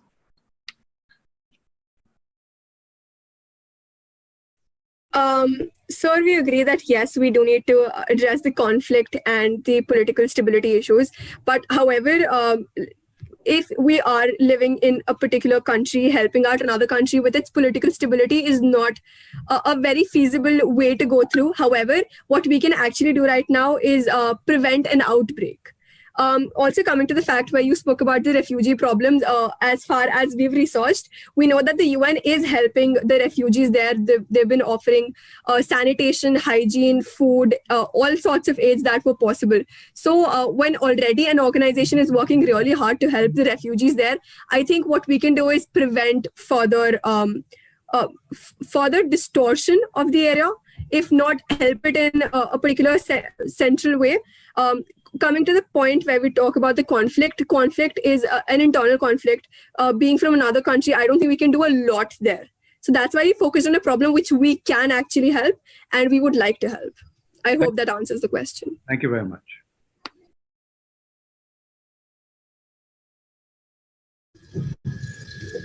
Thank you for the presentation. So you are actually not directly talking about the solution for the crisis per se, but you're looking at a more involvement. Is that what your solution is to a long-term solution? Yes, ma'am, definitely. Because proposing short-term fixes, which might not be the most feasible, is something we saw as unproductive, and we liked to focus on a long-term strategy, which would actually help people there. You focused on 2 points of renewable energy projects. So what kind of renewable energy projects do you think would be viable in the present scenario? Ma'am, currently when we're talking about renewable energy sources, we actually need to focus on what resources are actually present in South Sudan. For example, we could talk about, I'm so sorry. We can talk about all the, we can talk about water resources, we can talk about wind energy right there. Sorry, ma'am? Sorry. Water may not be a resource. Water may not be a resource which would be easily accessible. So what are the other renewable resources you have researched on, since you have talked about it a couple of times? Ma'am, we were actually quite pitched on using water, but for that we actually need stability in the zone. That's why we were waiting on it. So we haven't researched a lot over it, but we would like to. Have you considered solar and wind? Ma'am, we have considered, but again, it's not very feasible right now to work on renewable energy sources when there's a virus right at the door. You've also spoken a lot on public health in terms of the CDC, the WHO. So what kind of an initiative are you looking at if you're trying to look to tie up with these two sources? Ma'am, hey, I would like to answer that Ma'am, we're looking at constant supply. Yeah, go ahead. The UNICEF is already working hard and is forming long-term aims, goals to provide health to refugees, health services to refugees. So, ma'am, I think we can collaborate with them in terms of supplying those and making it reach the people out there. Because fundings we can easily get from such big organizations. Yes. Thank you. That was a good presentation. Thank you. Thank you so much, ma'am. IA025 exceeded the time limit by 3.5 minutes. Thank you. Now request IA004 to start with their presentation. Thank you for this opportunity. I'll just share my screen.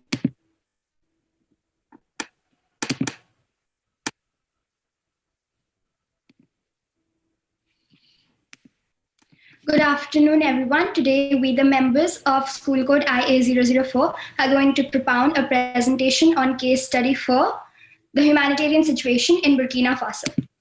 Burkina Faso is a small country in West Africa with a population of 2 crore Burkinabe, with their main language being French. Situation. The humanitarian situation in Burkina Faso is deteriorating severely because of the intensifying internal conflicts across the whole country due to the armed violence and the displacement of a massive population in Kaya. The civilians are being adversely impacted. The affected citizens have lost almost all considerable means of survival and thus heavily depend upon humanitarian aid. Health, hygiene, and medical difficulties. The problem. Residing in temporary shelters has taken a negative toll on people's health, especially on women and children, which has further deteriorated due to the COVID-19 pandemic. The solution. The Rotary received a net worth of $100 million from the Bill Gates Foundation, which signifies that they have an amiable commitment. Additionally, Burkina Faso, being one of the main focused countries, we propose that 1/4 of these funds should be utilized to provide COVID-19 kits to the Burkinabe. To improve public hygiene, portable washrooms ought to be installed and sanitary napkins should be distributed amongst the women. Issues concerning jobs, food, and land. The problems. The unemployment ratio in Burkina Faso is on a relatively higher scale. The people are not able to meet their food needs because of the limited access to the market. And despite having fertile and arable land, which can create good employment opportunities, the same is lying unused. The solution. Adhering to the motto of Rotary this year, Rotary opens opportunities, we propose the following measure. Rotary India can initiate fundraisers to generate financial aid for the cultivation of crops in Kaya. Complications bearing upon education. The problem. The future of the upcoming generations is being compromised because of the suspension of educational facilities during this time of COVID pandemic. Solution. We can launch a broad-based awareness program on social media about this issue and encourage people to donate books. We can also motivate people from nearby localities to educate the young children living in the shelters.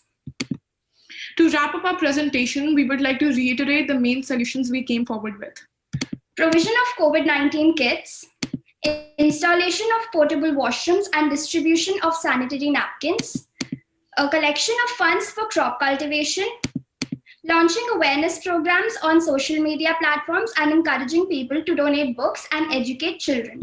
We are not the citizens of a nation. We are the citizens of a world. Thank you.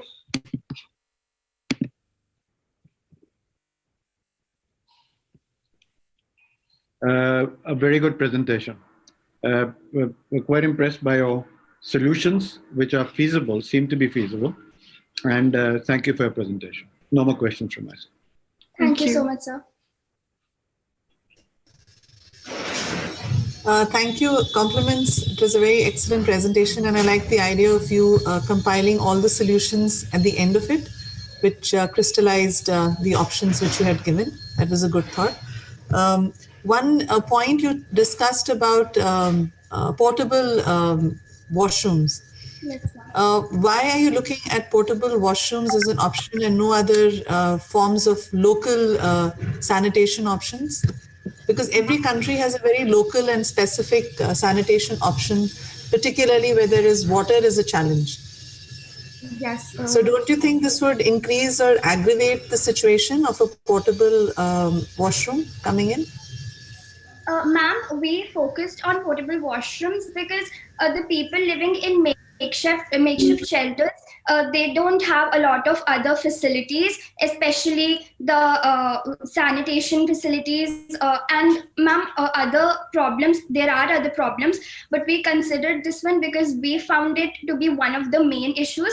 And ma'am, talking about the water solutions, ma'am, we can present the water solutions by arranging water pumps, which do not cost a lot. Around 7,000 to 8,000 rupees. And through the conserved water and the recycled water, we can use it in the portable washrooms as well. And ma'am, portable washrooms are not supposed to be a very long time option. They are just for this situation that is happening as of now. But we definitely understand your point of view. Yes, definitely. Thank you so much. Compliments on your research. Very well researched. Thank you. Thank you so much, ma'am.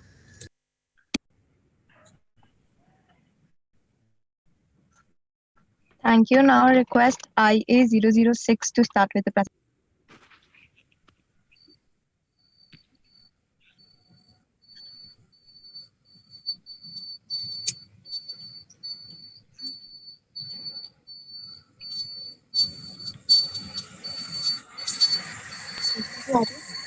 IA006, are you here?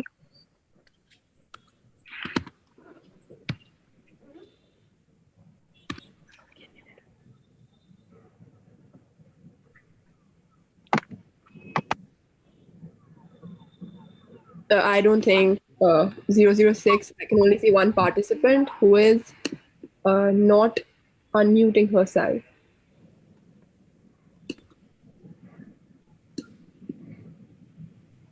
Okay, so that brings us to the end of this project ideation.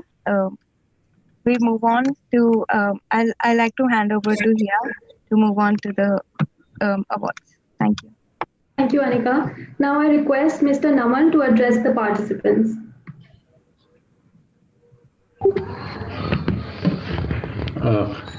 Hi.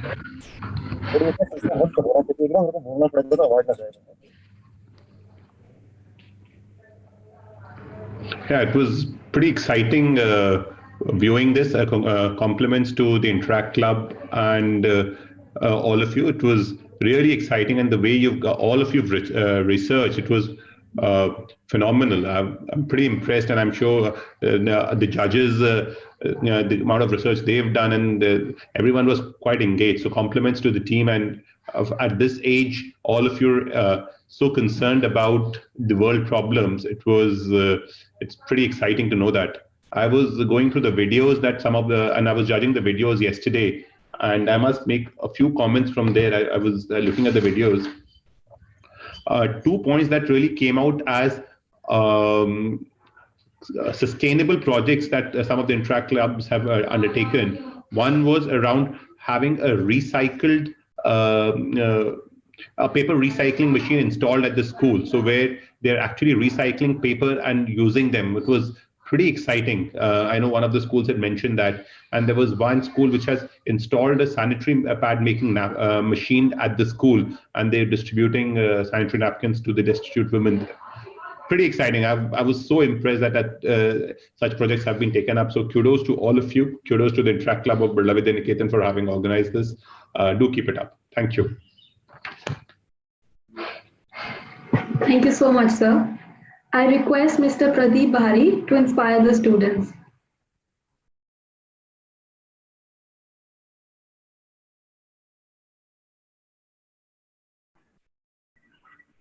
Hi. really was a pleasure to be here on this platform today. Not only for judging, but also having the pleasure of listening to such young thoughts, thoughts of the young people, such dynamic thoughts you people have about the conflicts and other issues happening all across the world. I was very, very impressed with the type of research you've done, the confidence every speaker had, and the amount of passion with which you each one of you wants to implement the solutions which you had suggested. Some very brief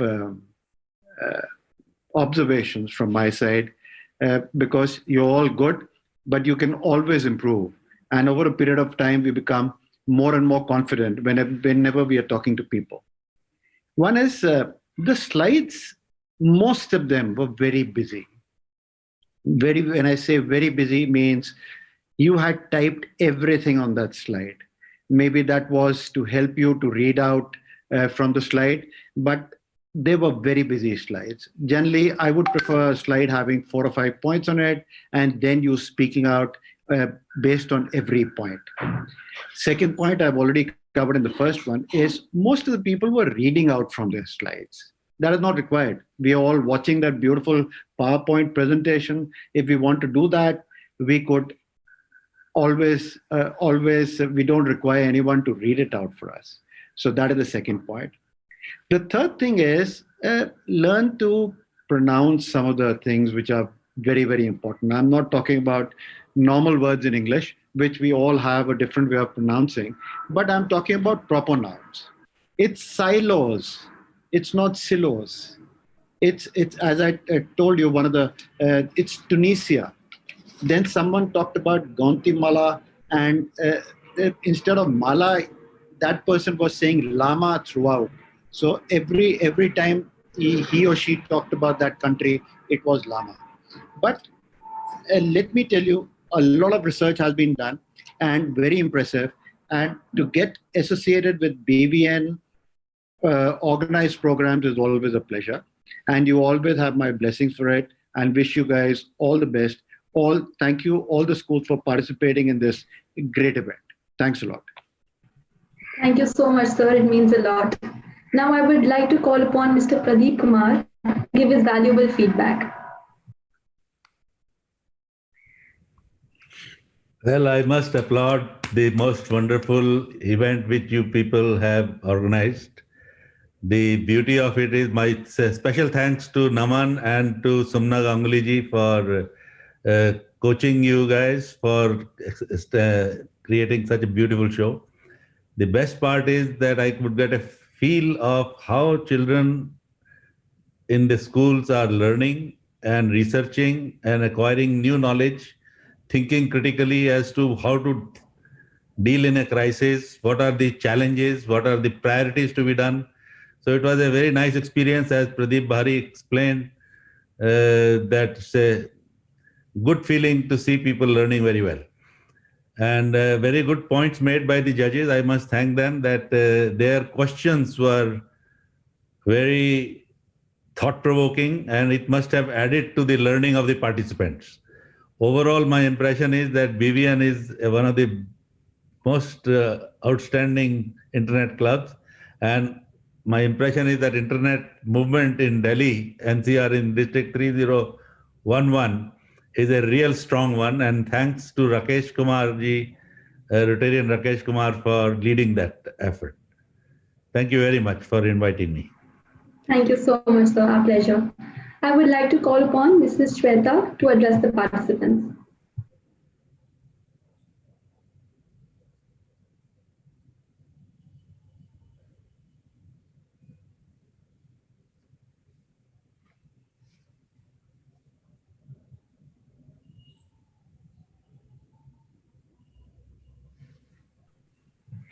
Shweta, ma'am.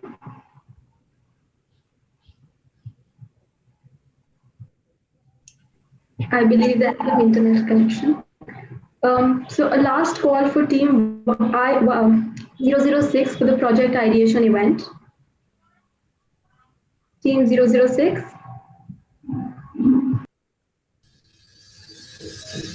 Shweta just joined. If you want to make her talk. Okay. I think I can talk after the team is done, sir. Let me not interrupt now. Thank you. Last call for IA 006.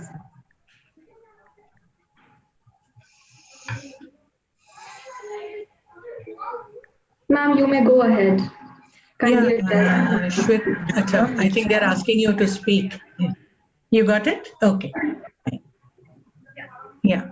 Ma'am, you're asked to speak right now.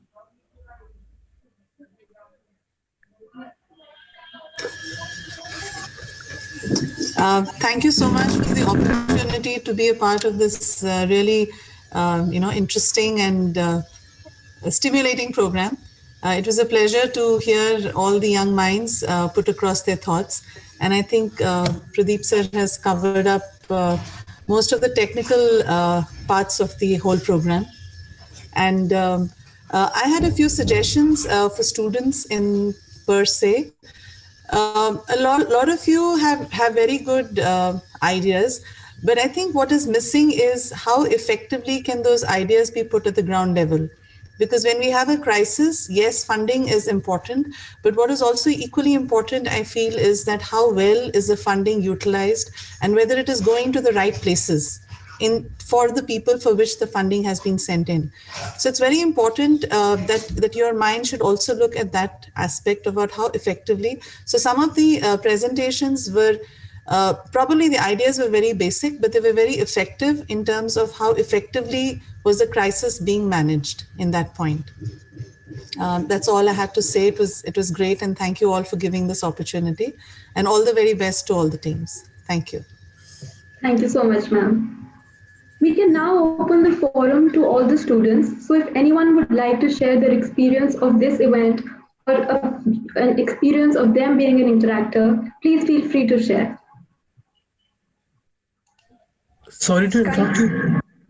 One thing, Shweta ma'am could just fill up the marks or send me the mark sheet so that I can type it out into the sheet.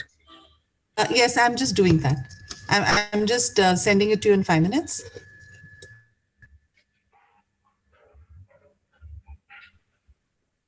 Anyone who would like to share their experiences, kindly raise your hand and we would unmute you.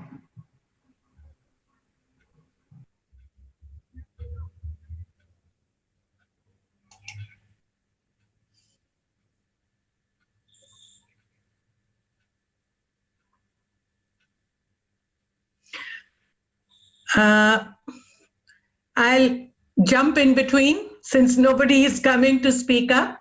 So I'm the teacher in charge right now. I thank first and foremost all the Rotarians who have really found time out and graced this occasion, spent so much time to judge the event. Pradeep sir and Shweta ma'am, we are eternally obliged to you. You have done such a great job.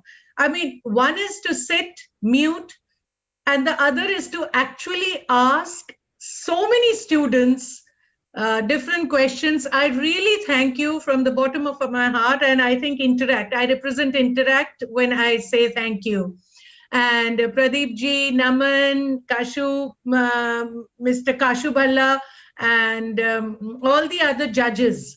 I am indeed, and Inayat also indeed obliged, and DG sir is not here right now. And I'm really happy that he could find time to come and also speak, motivate at such short notice. Mr. Rakesh, I'm so happy that you are the InterAct chair and you have come and inspired the students. And it is under the guidance of Rotary that our club is going ahead.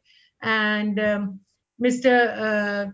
Kumar, you said BVN is one of the primary schools and premium schools which is doing so well.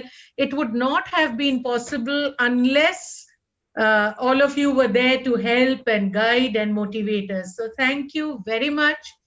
And then to the students who did the research work, I think the judges already have said and beautiful points for the next time. I'm sure you are going to follow it and do better. May I ask my team, how long will it take for the for the result sheet to be compiled? If it is going to take long, then we might just as well announce it on the team. And it will take us 5 more minutes till the time we have a participant from IA012 who would like to speak. Okay.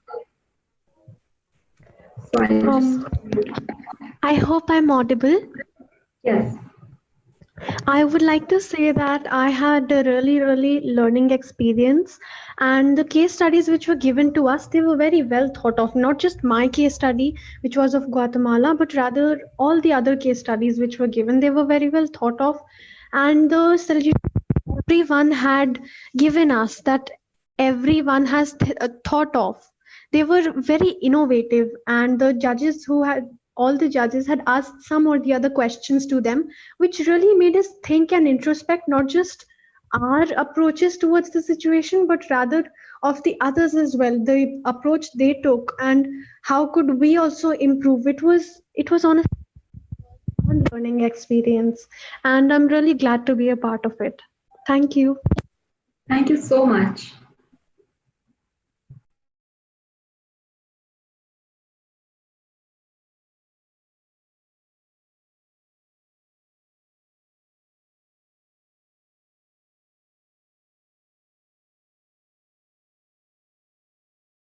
We have another participant from 003.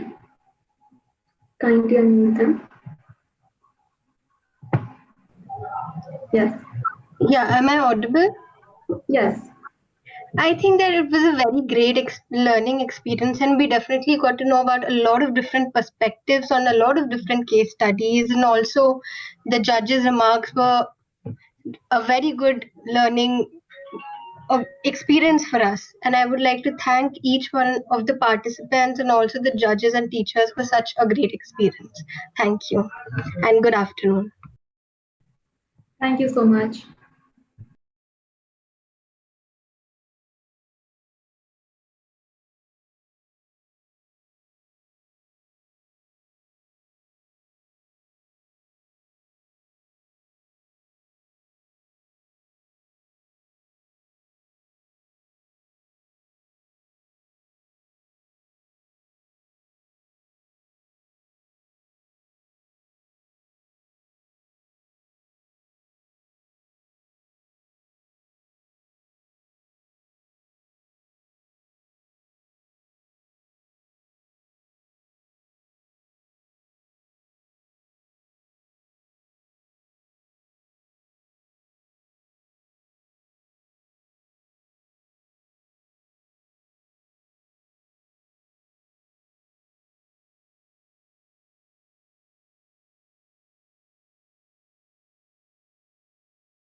Ma'am, I feel that we can announce the results for the poster making and the video making event right now. Yes. And results for the project ideation can be sent to the teams. Exactly. That is what I was thinking. Let us do that, because we should not keep the judges waiting for so long.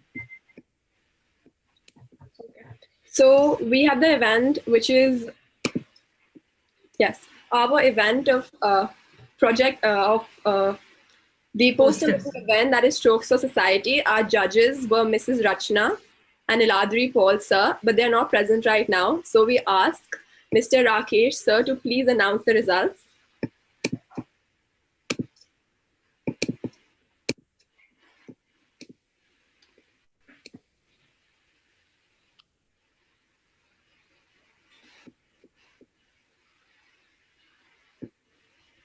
Rakesh.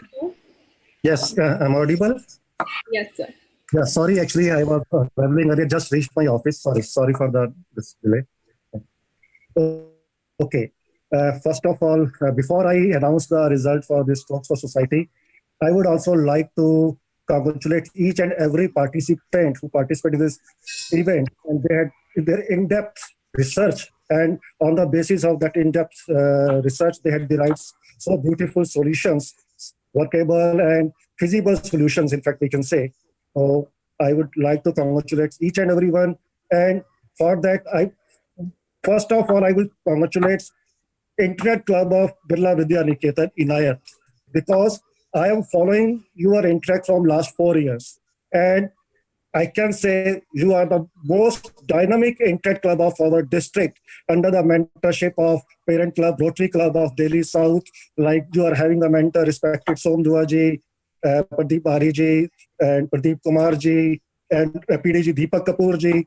It's really hats off to the Parent Club and the Interact Club. You are working so together. This is like your example for our district. And I wish other parent Rotary clubs also work with their Interact Club in this way, so we can have a very good Interact district. And now I come to the result of this Stroke for Society. I start from the third position. The third position goes to Aditi Das from school code 009. Congratulations, Aditi. And second position goes to Shrija Datta from school code 002, Spring Days School, Dhola Kuan. Congratulations, Shrija, for winning the second prize. Now I will... Sir, I'm in Cambridge. Please. Hello. Yeah, the first prize goes to Tamanna Dagar, student of Indraprastha International School, Dwarka, school code 01A. Congratulations, Tamanna, for the splendid performance in this event, and congratulations to all of you. And in the last, we are having a one special prize, that is a judge's special choice, and that is for Rohit Asha, Spring Day School, Dhola Kuan. Congratulations, Rohit, for being nominated as a judge's special award. Yeah. Yes, Hello. beta. Yes, beta. Sir, Shrija Datta, I'm from Cambridge School. Okay, no problem, Shrija. We shall change that. Okay. Okay, but anyway, you are the winner, and we will do the amendments. Congratulations to you. And I take 1 more minute to take this opportunity. I would like to congratulate Anna Goyal and Hiya Jain for being inducted in our district Interact Council. And like all the respected Rotarians from the parent clubs are here, I want to share one thing. I want, because on the 5th of November, we had celebrated our World Interact Day. And I want to give all the credits of success of that program to Arnav Goyal. Why? Because to Arnav as his team, because Arnav is the additional district representative. So I had given a challenge in the WhatsApp group. I Yes, ma'am. just left a message. Are you guys ready to accept a message? And they immediately, yes, sir, without knowing what challenge is going to be there, what they have to do. They immediately, all of 5 came together and they had given the thumbs up. And that also a very short notice of less than 8 hours. And that they had moderated the session, masterclass on how to become a top student in the presence of our Rotary International Director, Bharat Pandya ji. And I must applaud once again this young team, because Rotary International Director Bharat Pandya ji has high words, but he applauded his speech. The confidence, the talent they had shown. They started the program. They had given the vote of thanks. They had given the welcome for the dignitaries. That the way they read out the 4-way test is marvelous.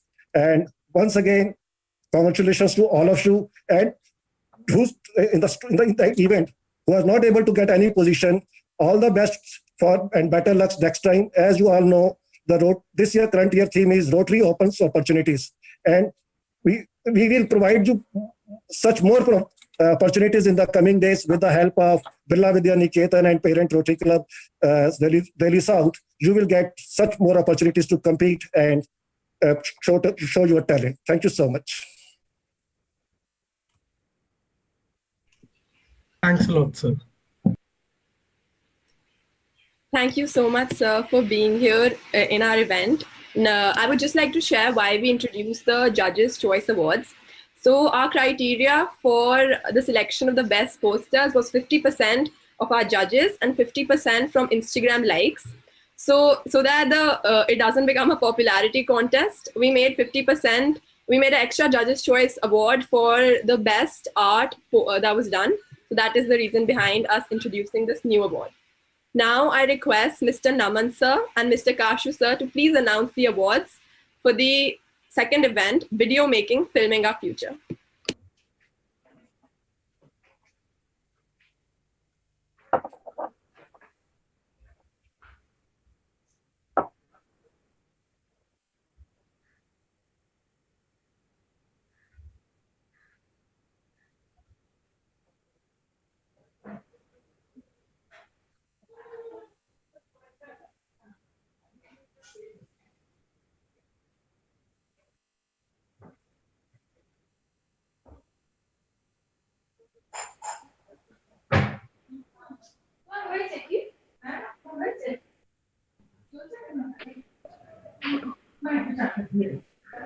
So, hi, good afternoon, everyone. I guess Naman sir is there online. Yes, Mr. Bhalla, please go ahead. I'm there. Naman sir, please take over. After you. Thank you so much. So it was pretty. It was pretty exciting going through the videos on what our Interact clubs across the 3011 have been doing. So it was pretty engaging. It was pretty exciting to know what all good work has been done. So it was a very difficult task for me to go through them to decide among the winners. But in fact, I had to relook at the videos at least twice or thrice before coming to a conclusion, and I'm sure likewise Mr. Bhalla would have had a difficult time judging them. But as is the rule, there has to be a result, so let's go ahead with that.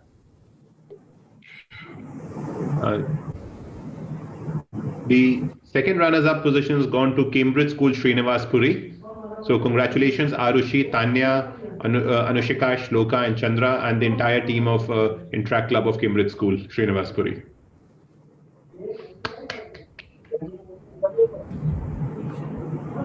Kashu? Yeah. So the second position goes to school code IA014, Aryan, Gaurav Kumar, Siddhant Anand, Anand Sharma and Santam Glaidu from Birla Vidya Public School. That's the second position. Congratulations all of you. Yeah. And yeah, the first position goes to Springdale School, Dholakua. Congratulations, Springdale School. Very well done. Your suggestions around plastic bottles and I think that was the one you had. It was pretty good. So congratulations, Meha, Vedanshi, Shantanu, Sur, Lohitaksh and Yonir. Congratulations to the entire team of Springdale School.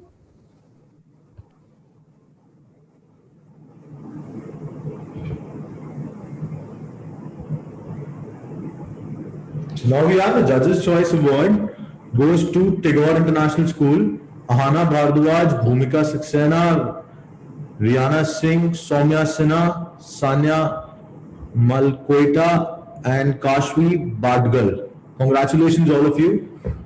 And you know, one thing that I would like to add is that all of you had lovely movies put up together. But at the same point of time, there's one thing that I felt was missing. The whole point of these movies was to inspire more people to join Interact Club. You guys are already doing such beautiful work. So it's at some point of time it needs to be showcased in a manner that actually says that yes, you have. It's like an appreciation for you guys.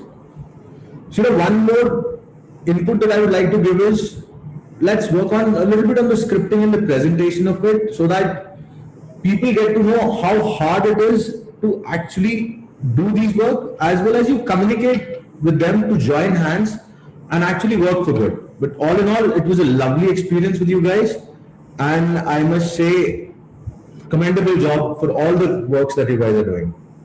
Thank you. Thank you so much, sir.